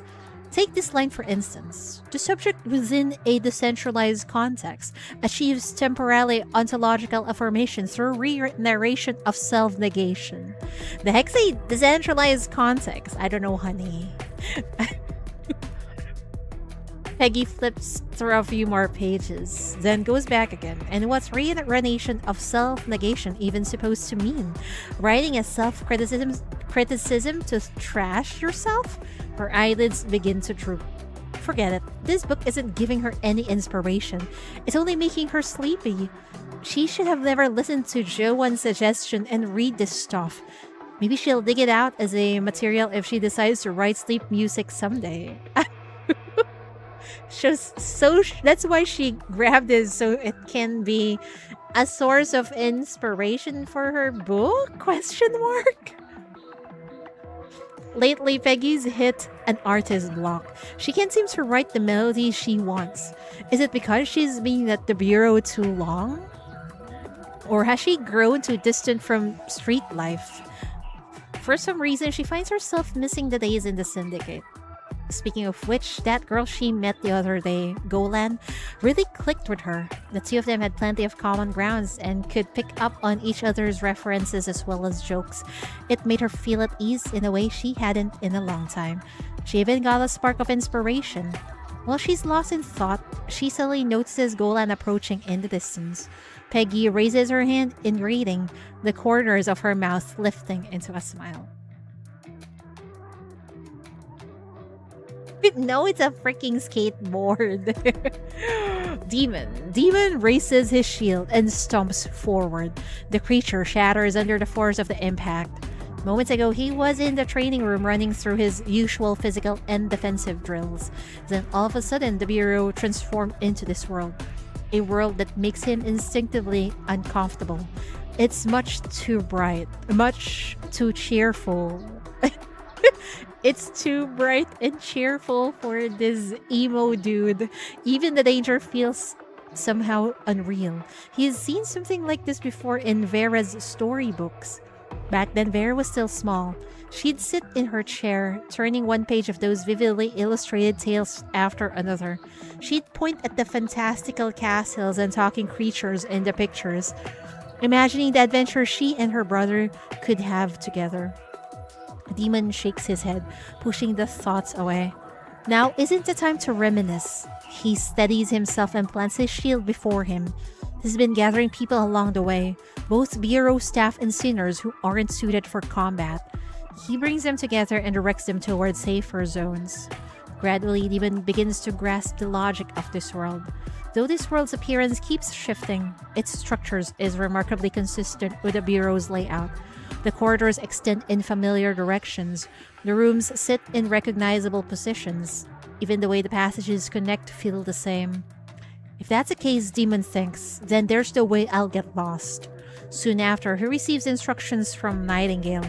Clear out the path and make sure everyone evacuates safely. And so, Demon begins advancing toward the Bureau's exit. When he reaches the corridor near the exit, he spots another figure. Her shield races at the front line. It's Cinnabar. He's seen her in the training room before. Their eyes meet. Cinnabar nods. No words are needed. They simply lift their shields in unison. In the next moment, two lines of defense seamlessly merge into one. They stand there, protecting everyone behind them. That is so cool of them. The instant chaos engulfs the bureau, Cinnabar is already at the front. She plants her feet and raises her shield. From now on, she won't take a single step back. She swiftly rallies those around her, deploying those who can fight to the front line while gathering non-combatants behind her, forming a makeshift yet solid defense line. Just then, her communicator crackles to life. Interference from Maya distorts the signal with harsh static, so Nightingale's voice only comes in fragments. Cinnabar? Can you hear me? Proceed to the bureau exit now. Maintain an escape route amidst the assault. You won't have backup. I can't establish stable contact with anyone else right now, but I'll direct the next person I manage to reach to your position. Can you handle it?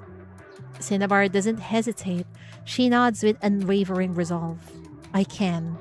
Protecting is what she does best. It's her duty. The other end of the line falls silent for a brief moment before Nightingale's voice returns, now calmer. Understood. Good luck out there. Cinnabar turns and pushes toward the exit. The creature's intent is unmistakable. They're trying to trap everyone inside the bureau, preventing those within from escaping, those outside from entering. At the bureau's entrance, FAC is already standing by to receive evacuees. Cinnabar must maintain this route. She raises her shield once more. Time blurs in the midst of battle.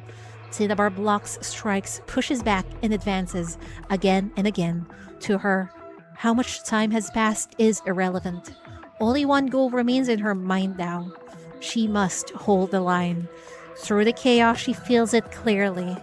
Someone is always at her back. Someone drags away the fallen. Someone fills the gaps in her defense. When she is forced to take a step back, someone moves forward to cover her. She protects them, and those she protects find their own ways to protect her. In return, everyone's just working hard together. Thanks to the skills she's honed from countless nights of wall-facing hide-and-seek, Leda knows the layout of this place inside and out. She leads your group forward, cutting through one shortcut after another. Huff, huff. I'm dying here. Why is Murphy even running this fast? She probably doesn't want to drag everyone down. I get it, actually. That feeling of wanting to just disappear. Okay, wait, Lynn. How are you not even winded right now? I used to run from people who wanted to hurt me all the time, so I got a lot of practice, but I don't have to run anymore. We'll find Murphy, and we'll make sure she doesn't have to keep running either. You two, did you see that red-haired EMP pants heavily, every breath a struggle, as if she's about to drop from sheer fatigue. Around Matilda and Sean, the ground is a mess of wreckage. They've evidently dealt with every monster in the vicinity. You're after the red-haired girl, correct? She headed in that direction just now. She's not running, you know. I've never seen anyone looking that sad before. Like, seriously, just be careful with her, okay? Her heart could break any second. You give them a nod, then press on down the corridor in pursuit. Before you take me to the bureau, Yay, I got give me them! 1 more minute to reply to the last 3 messages. Isn't this supposed to be a transfer? What's the meaning of this?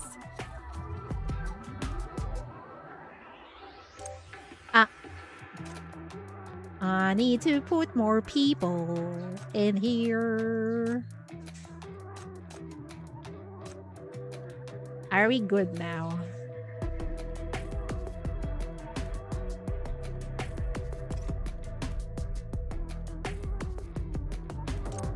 Oh, 60%?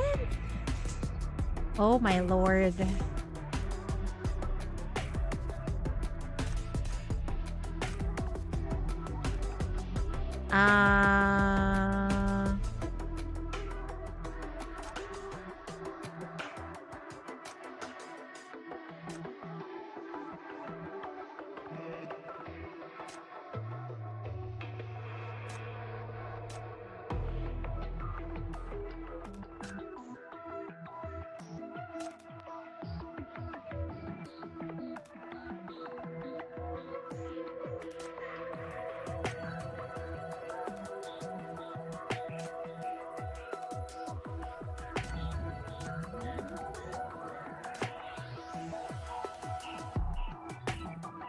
Oh no.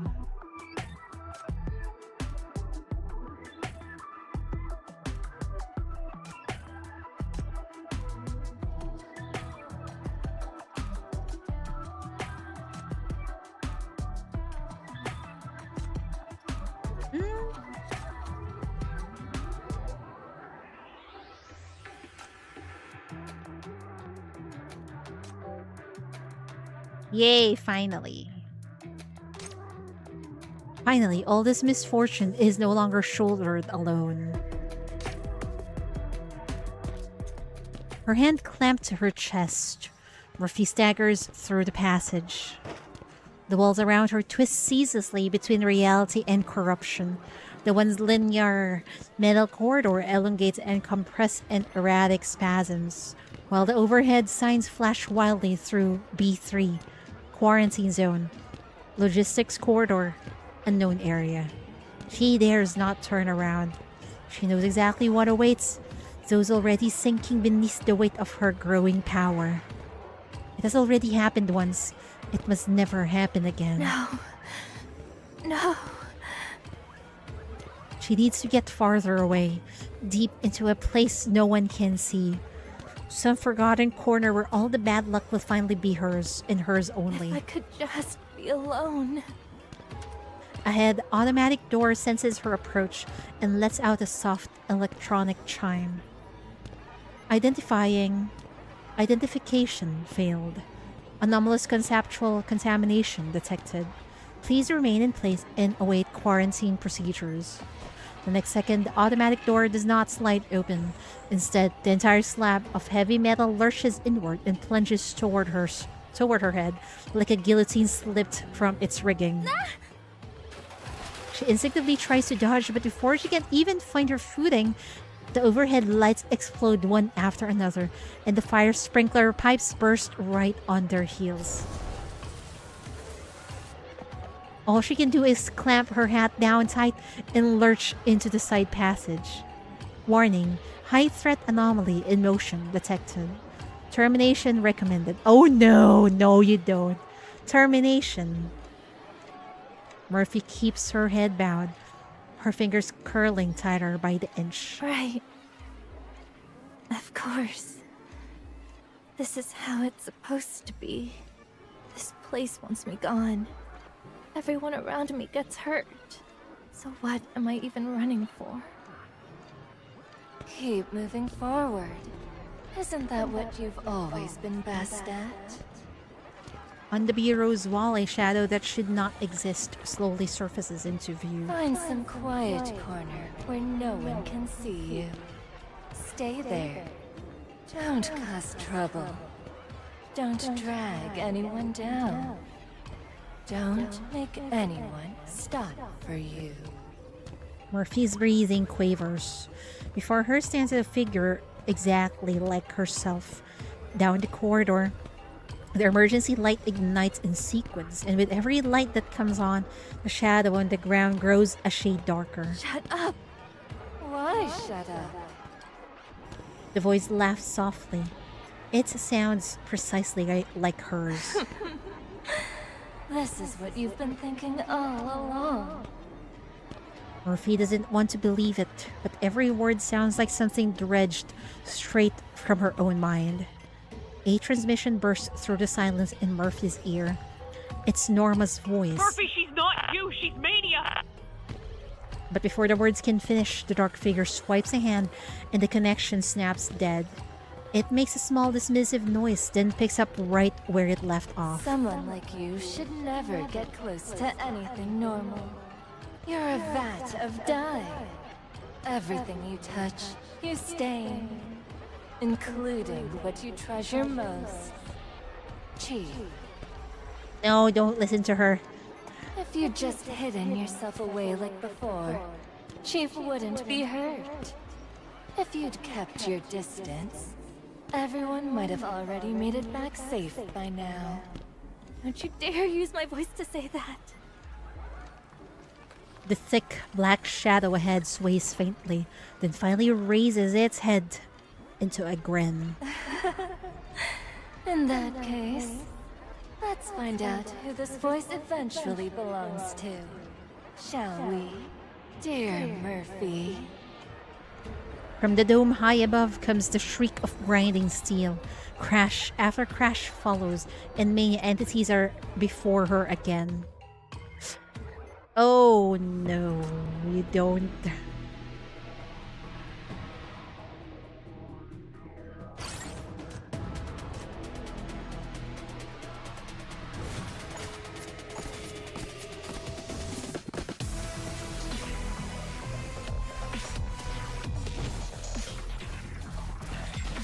Rush them all!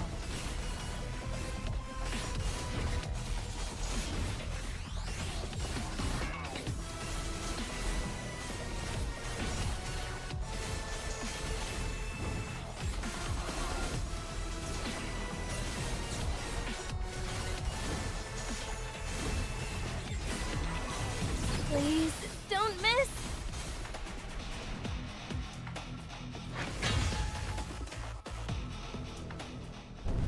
In the space of that moment, an explosion she knows in her bones detonates in front of Murphy.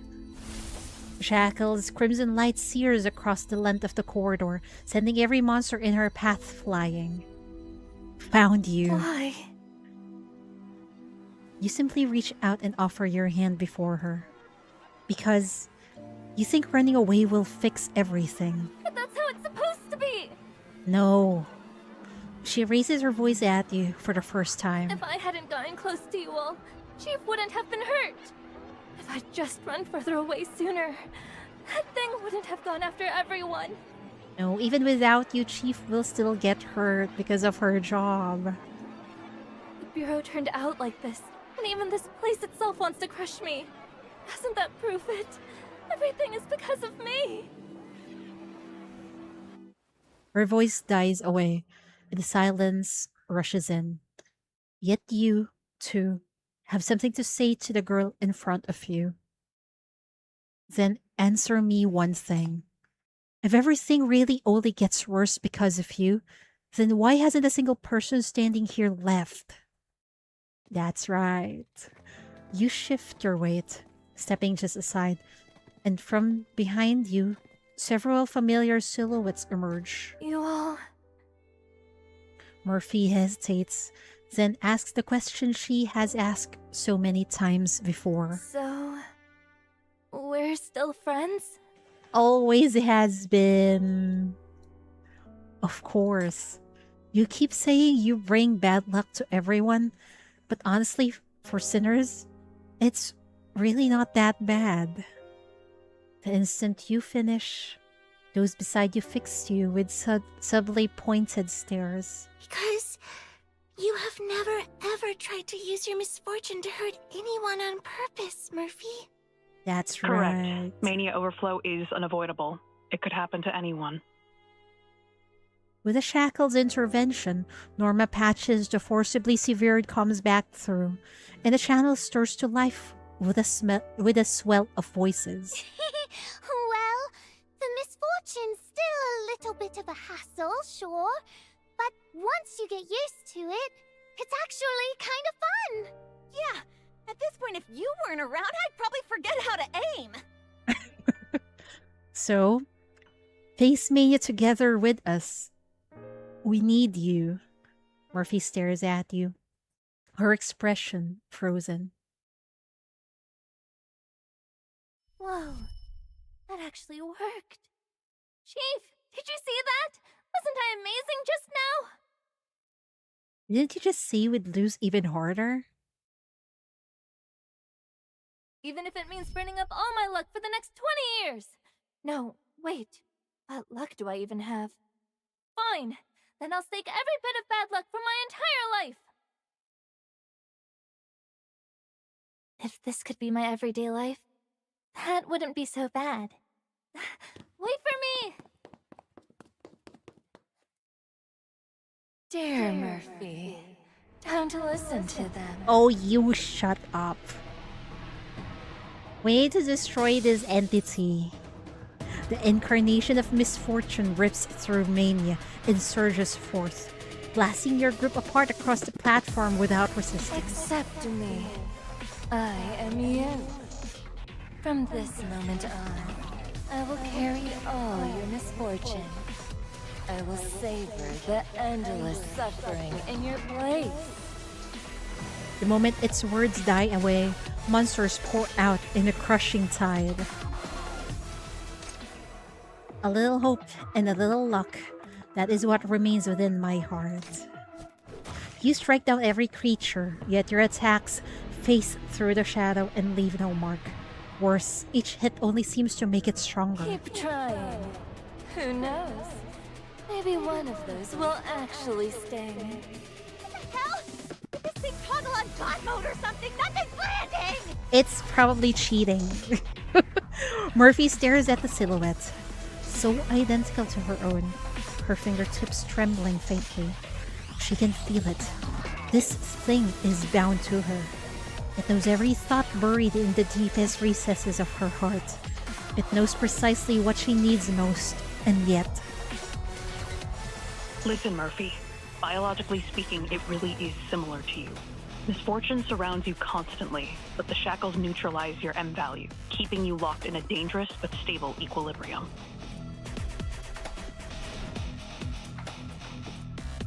The Ring Research Institute has preliminarily confirmed that this abnormal expansion of the mania field is linked to the influence of Sinner Murphy. Accept me. I am you. From this moment on, I will carry all your misfortune.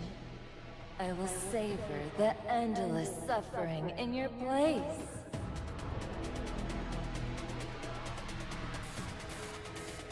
As the M value climbs even higher within the space, the device in your hand sounds its alarm. The mania hangs so thick in air that even breathing becomes a strain. It is Murphy who breaks the silence first. I want to take a gamble. What? On the chance that I might have something too. Something that isn't just bad luck. Well, I think it might just work. The sinners nearby stand rooted to the spot, utterly dumbfounded, their eyes fixed on Murphy. Wait, are you actually serious right now? Lantern Girl, talk some sense into her! There's no way she wins this! This is getting a little too interesting. Like, so interesting it's looped back around to not interesting at all. Our daughter is confused. Murphy, please! Don't do something this dangerous! You're sure about this? Yes. Crashing into you. Getting chased by monsters. Ending up down here. It's true. I'm always the one who messes things up first. But I still want to help everyone. I want to help my friends. Misfortune Incarnate stands at a short distance, silently observing the scene before. It. The smile on its face does not fade. If anything, it deepens. What's this? Grasping at straws now? You'd rather put your faith in these fragile, fleeting little things and accept the truth? You were born to stand with me. Only me. The one who's truly been with you all along. Has only ever been me. Your misfortune. Murphy closes her eyes, her fingers slowly clenching into fist. It is the gesture of someone who has, at last, steeled herself for a revelation that will tear her wide open. Okay, see ya! Thank you for dropping by, Violinism. You're nothing but a monster this mania field spat out. Feeding off my bad luck. Her words fall away, and she opens her eyes, meeting the monster's gaze without a trace of retreat.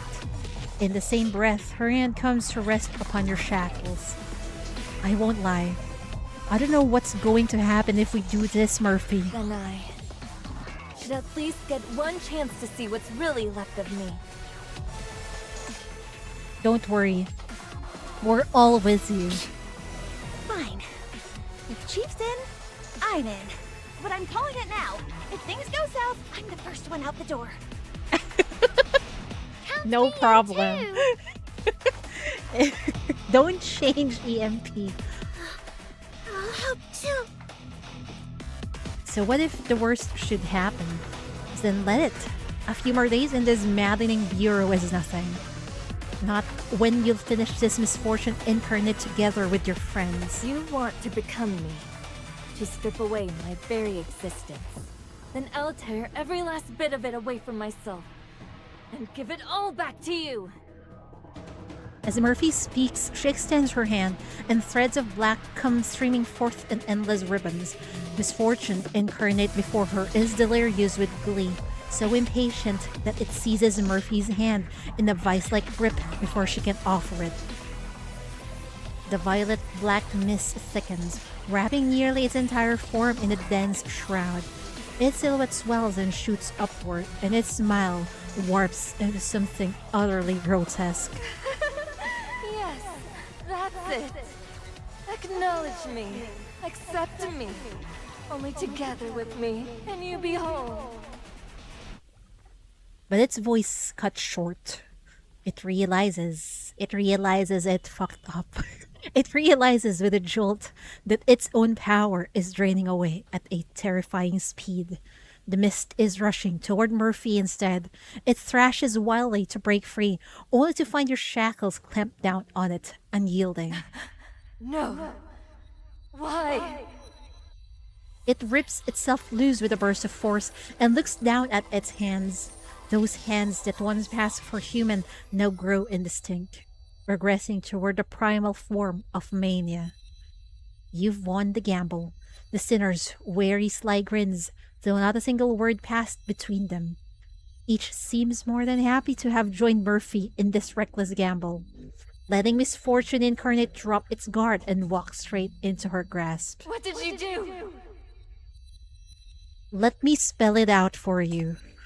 Murphy got her ability from that accident. Not for any other reason, but because of you. Like all mania, you had an obsession. You wanted Murphy to grow stronger, desperately, because that would make you stronger too. But it never happened. Murphy was too unlucky. Every chance to improve just slipped through her fingers. But opportunity always finds a way. An accident happened, and Murphy's misfortune triggered a deviation here. The deviation can alter the form of any mania, and you use that to break free. You got too greedy. Amping up the mania wasn't enough. You wanted Murphy's body too. That's why you tried so hard to absorb her misfortune, to flood this place with mania. You were looking for the perfect vessel. Your perfect vessel. Too bad. You got outplayed. By the way, have you ever heard of communicating vessels? EMP never one for book learning shakes her head first. You wave your hand at her, telling her not to cause any mischief. One bottle's full of water, the other is empty. Connect the bottom with a tube, and what happens? Norma clearly knows. She gestures with her hand, drawing a flat, steady line through the air. So now, the problem becomes simple. You both share the same vessel, which is misfortune itself, but the mania stored inside is not equal. As the incarnation of mania in this space, your reserves are practically endless. If you hadn't let your guard down here, if you hadn't overlooked the shackles, everything would have gone exactly according to your plan. But anything that can go wrong will go wrong. You're no exception to that rule. And my shackles are that tube. Your power is flowing uncontrollably from abundance to scarcity until the balance between you two levels out. That's why your power is vanishing. It's like osmosis. Murphy sways on her feet, and you rush forward to catch her. She is clearly overwhelmed, unable to contain this immense surge of power. Chief, I did it.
I'm back. Okay, where were we? With the power of misfortune now absorbed, the black tendrils have vanished from around Murphy. What remains is a subtle, near invisible shimmer of warm gold. For real? Lantern Girl, when we get back, we're buying lottery tickets. We're definitely winning. Is Murphy very lucky now? But I feel like scratch-offs would be more fun. Beside the easy chatter of the others, misfortune incarnate now burns with a fury born of humiliation. Impossible! The power of misfortune incarnate churns and swells once again. On the opposing side, Murphy meets it with equal ferocity, refusing to yield an inch. This time, I'm not running away. Fine! And I'll prove it myself. Without your misfortune, you are nothing. Wait. Oh, what is this boss battle? Boss battle music.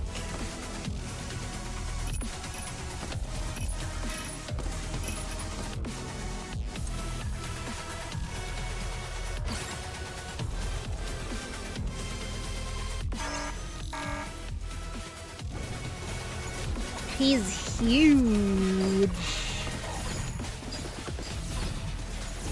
Crush them all. Please. Pulse radiation. Engage.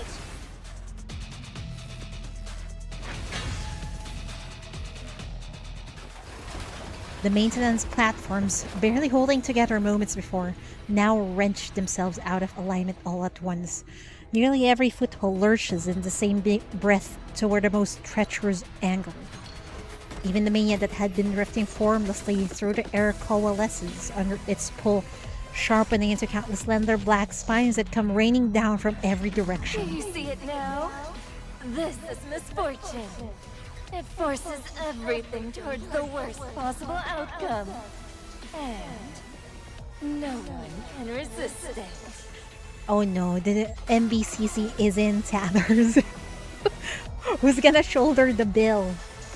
At the very front, a single black spike drives straight for Lynn's face. In the split second before it strikes, a warning sign already loose drops from above and to the side, slamming diagonally into the spike and deflecting it off its steady path. Lynn! Look out! The deflected spike whistles past her ear and buries itself deep into the wall behind her. At the same moment, the metal plate beneath Letta's feet gives way, yet the fracture halts itself precisely at her heel, as if unwilling to take that final inch. Time to give that pitch-black thing a taste of its own medicine. Let's see how it likes always falling just short. Save the commentary, Lantern Girl. This thing's trying to wipe us all out in one go. Yeah, but it's not working. She raises her bow and lets fly a rapid volley. 3 arrows fan out the air at distinct angles, every one of them aimed for the thickest knot of dark mist coiled upon its chest. Now!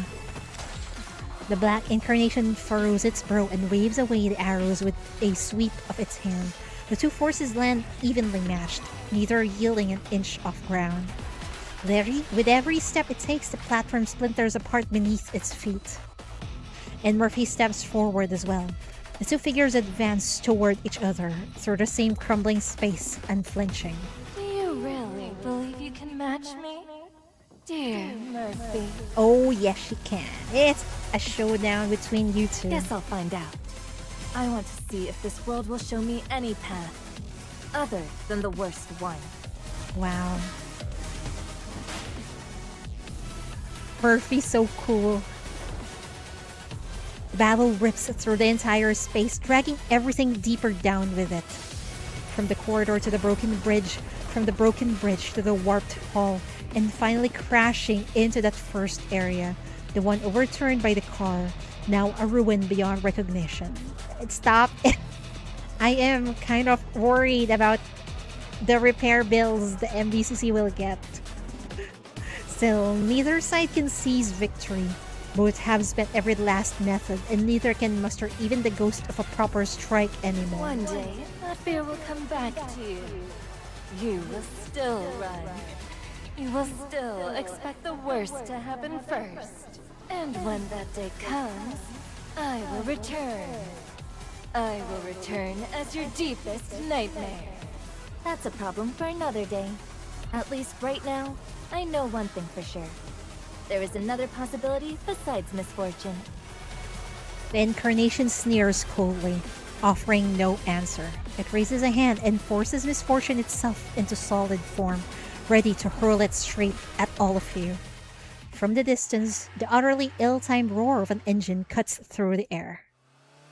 What was that? Is that a motorcycle? Huh? Huh? From the far end of the darkness, two crooked headlights beam flare to life. As though tracing a route that should no longer exist, the car has wound its way through a vast meandering circuits, threading through shattered platforms, veering around collapsed door frames, smashing through the dangling rails. What the fuck? Why is a car inside the MBCC again? You're kidding me! How did it even get back here? Exactly.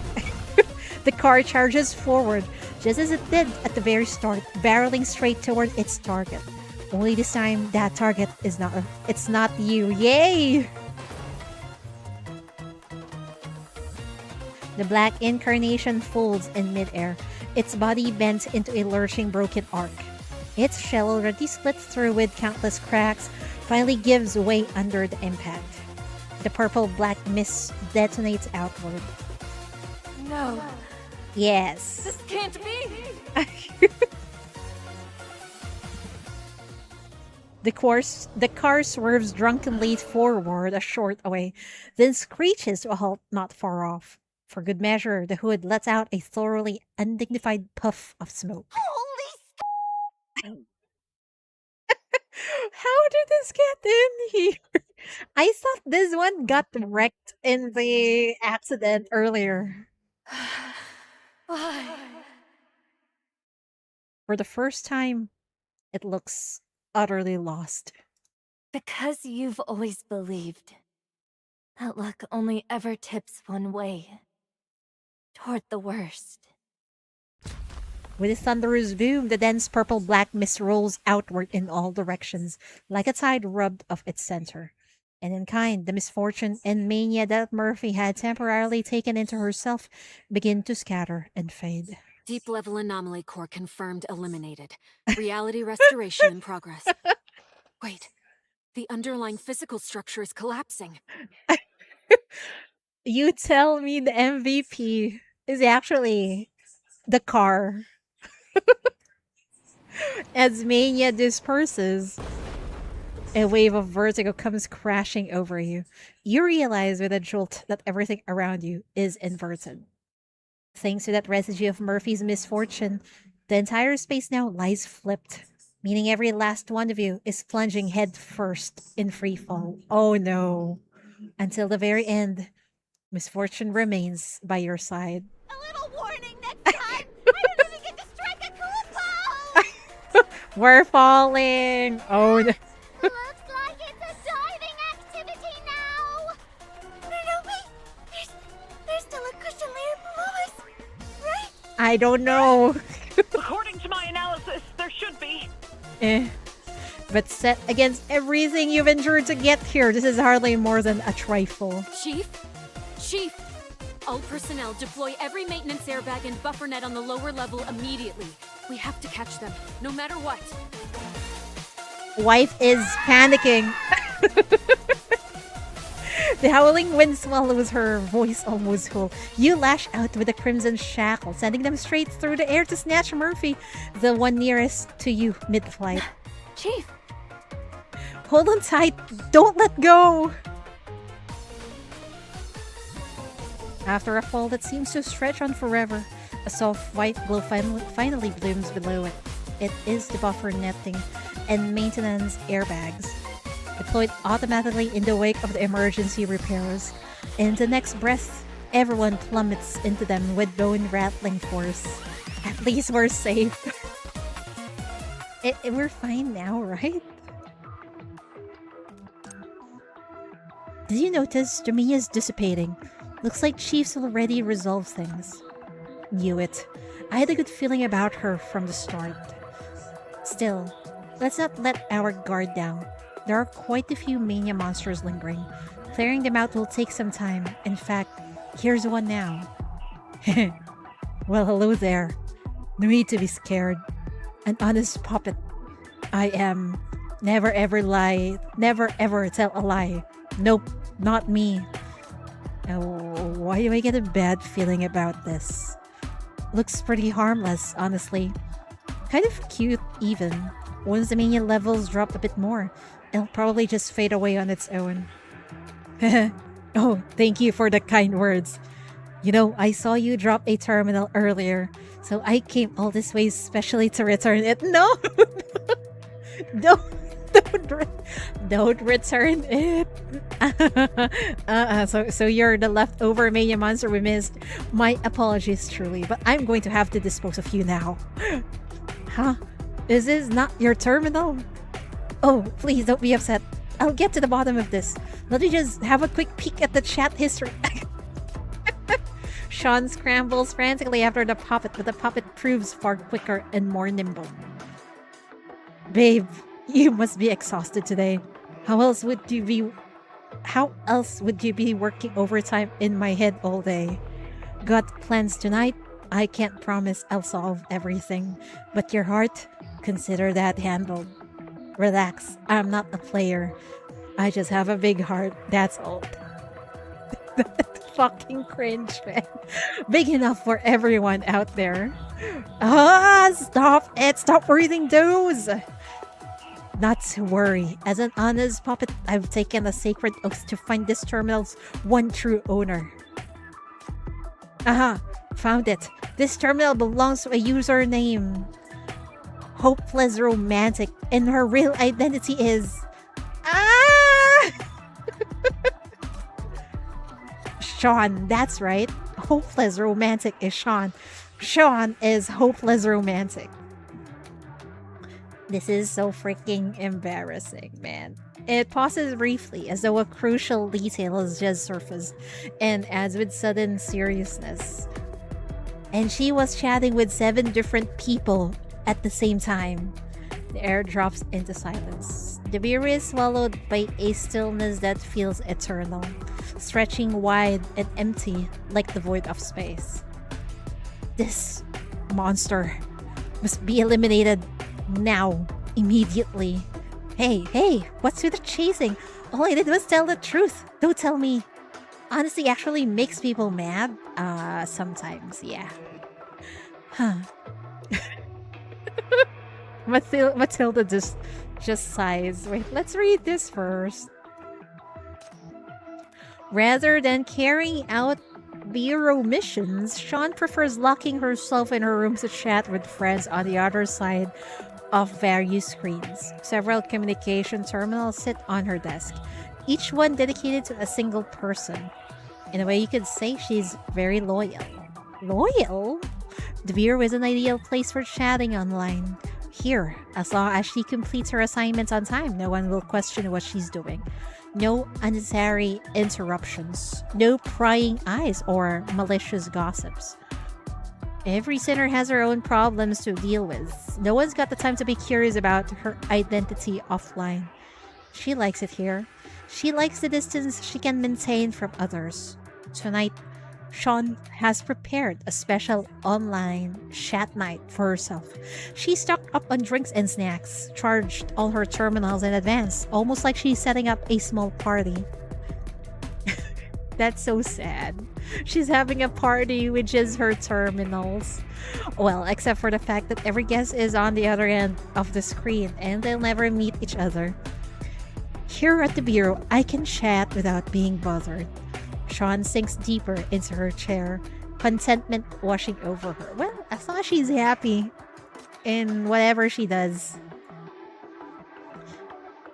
Matilda returns to the bureau from the West District and immediately reports her current progress to Nightingale.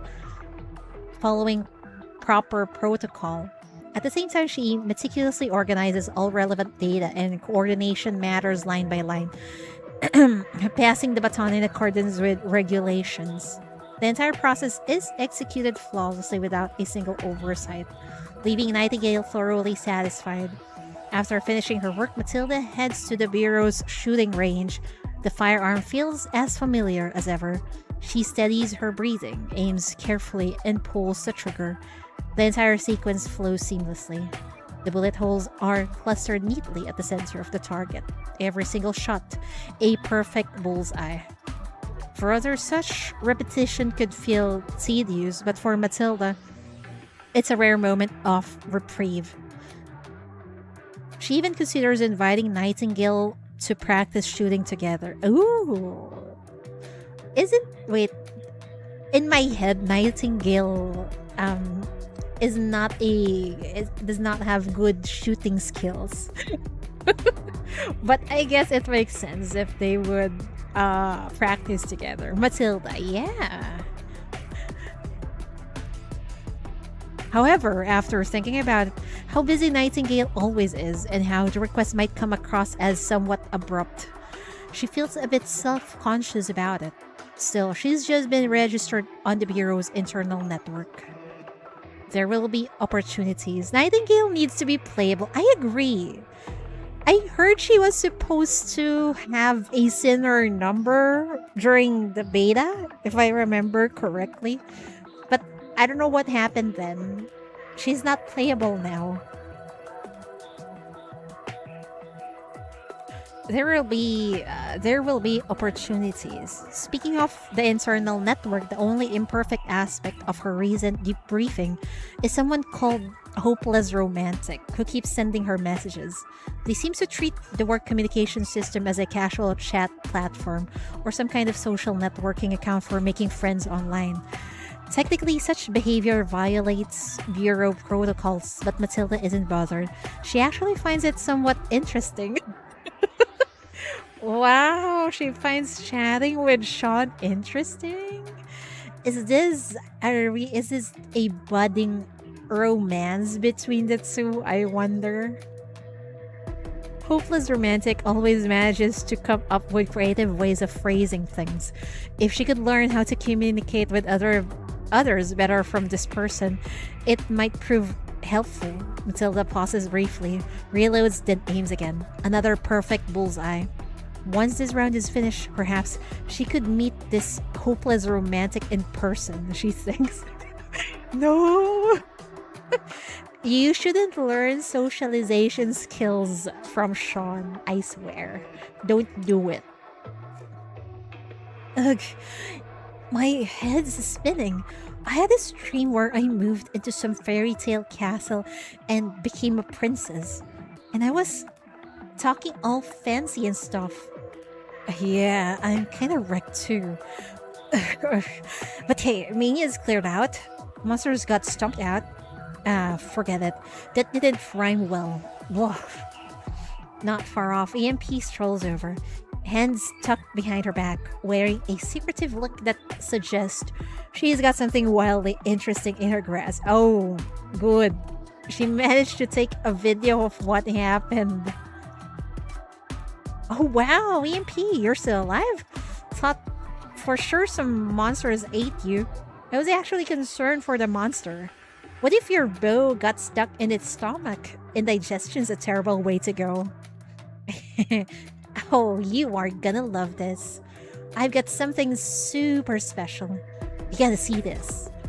EMP whips out her terminal, showing a clip of Golem doing her best bashful lady curtsy, now enhanced with slow-mo, flashy effects, captions, and mercilessly set on repeat. Send that, you can post it online, EMP.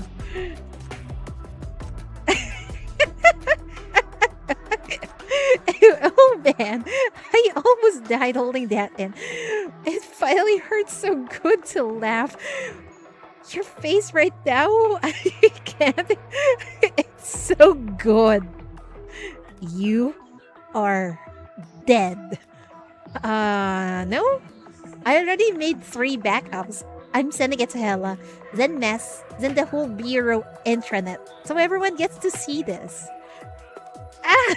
Delete it. Then catch me. If you can't, it's public premiere baby on loop. The MP bolts on the spot and Golan lunges after her in a fury. The two of them tear off into the distance, their voices trailing behind in fading echoes. Those two. Alright, that whole bit just sparked something. Footage, playback, getting clowned in the group chat. Now what rhymes with public execution? Peggy scratches her head, slides her headphones back on, and meanders back toward her room. Victoria stays quietly inside the glass isolation chamber of the sterile ward. The mania has receded, and the world outside is slowly restoring itself to the familiar form of the Bureau. Looks like it's over. Chief and others wrapped things up rather quickly. Stay put for now. Once the sterile environment in your own room is back online, someone will come for you. Okay. Right then, I have matters to attend to, so I'll be off. Wait, will you come see me again? Oh my, they've become BFFs. Countess Chelsea takes a moment, seeming to weigh a promise with deliberate care. I will, if I'm nearby. I'll stop in. I'll stop in or I'll drop in. Victoria nods, carefully committing those words to heart. The Countess takes a few steps away, then subtly turns back and pauses. Oh, about that question you asked earlier. What love is? I think I found an answer. Love, I think, is caring about someone else the same way you'd care about yourself. Caring that they don't get hurt the way you'd want yourself not to get hurt. Caring that they don't feel sad the same... caring that they don't feel sad the way you'd want yourself not to be sad. Something along those lines. It might be close, but all of it, every last bit, starts with learning to love yourself first. Yes, I agree. Victoria pauses, momentarily taken aback. She glances down at her hands, then recalls the embrace from earlier. It feels like she almost understands, yet not quite. Take your time, you'll get there. The Countess offers no further explanation. She simply raises a hand, taps lightly on the glass, then turns and walks away without a backward glance. Victoria stays where she is, watching Countess Chelsea's silhouette recede into the distance. She asks nothing more, only pressing her hand softly against the glass. All right? That's okay. She said she would come see her again after all. This time, Victoria feels no urge to press for answers. Instead, she finds herself quietly looking forward to the next time they meet.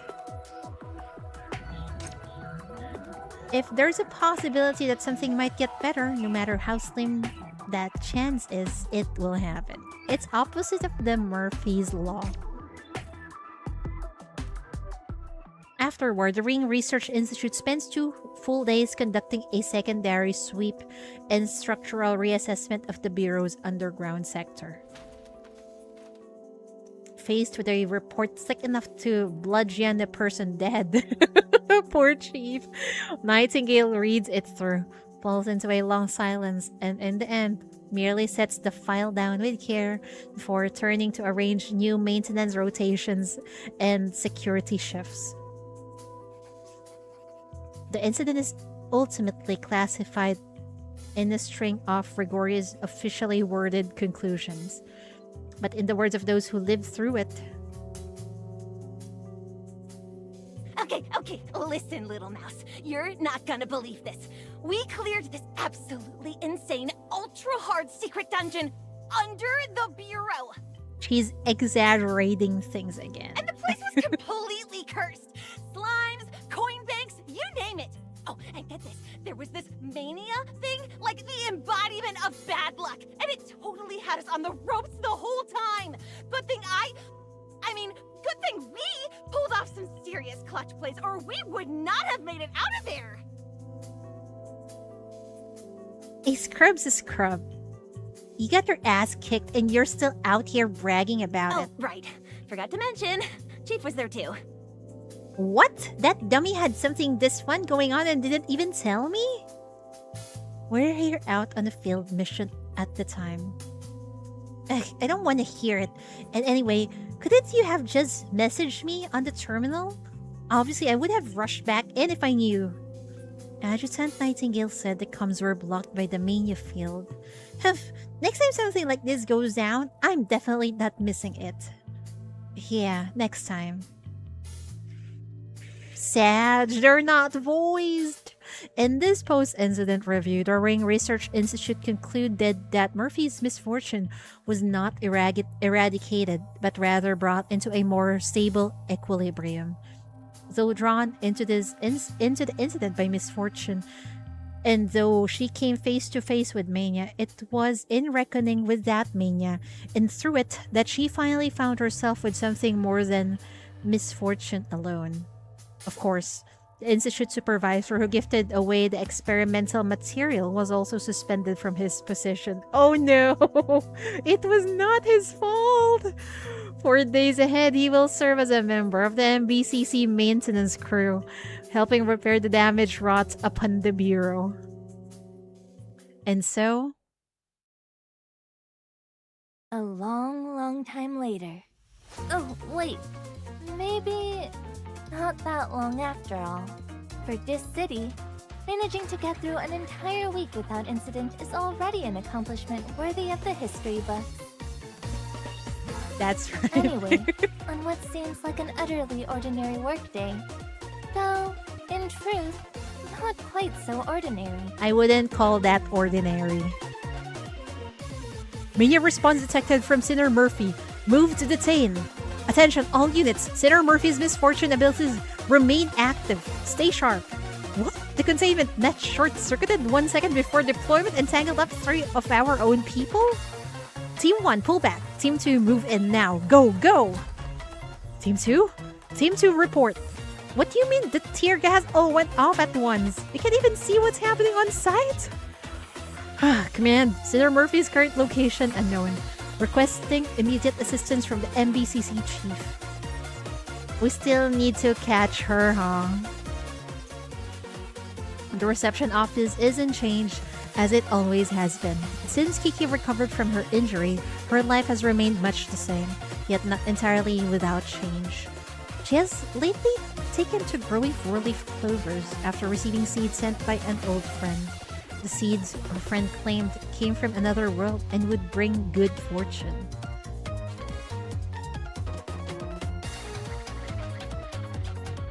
Nightingale finishes the report at last. She lifts her gaze to Chief, seated behind a desk with a shoulder still wrapped in thick bandages, and sinks into a long silence. In the end, she merely sets the file down with care and exhales a sigh of quiet resignation. I've already rescheduled the maintenance and security rotations. As for your fieldwork requests, I'll be rejecting every single one of them until your injury is fully healed.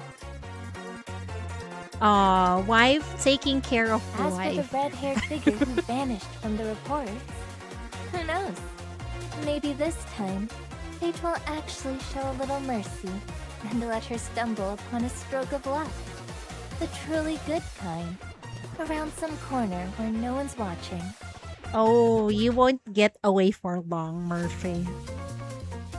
We'll find you and interrogate you. Oh.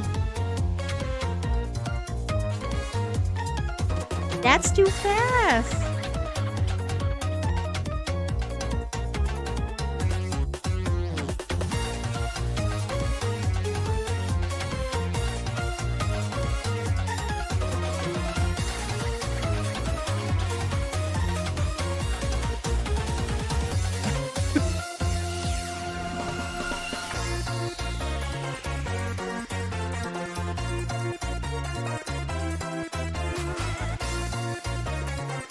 Oh, they're now friends with Sean.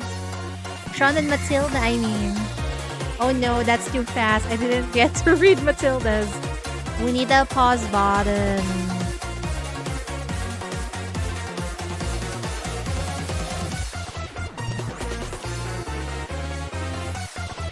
He's successfully been detained?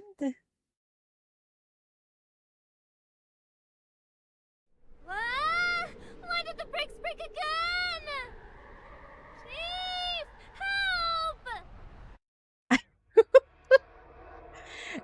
Help! Her luck is confusing as fuck. Anyway, that was a fun event. Very lighthearted.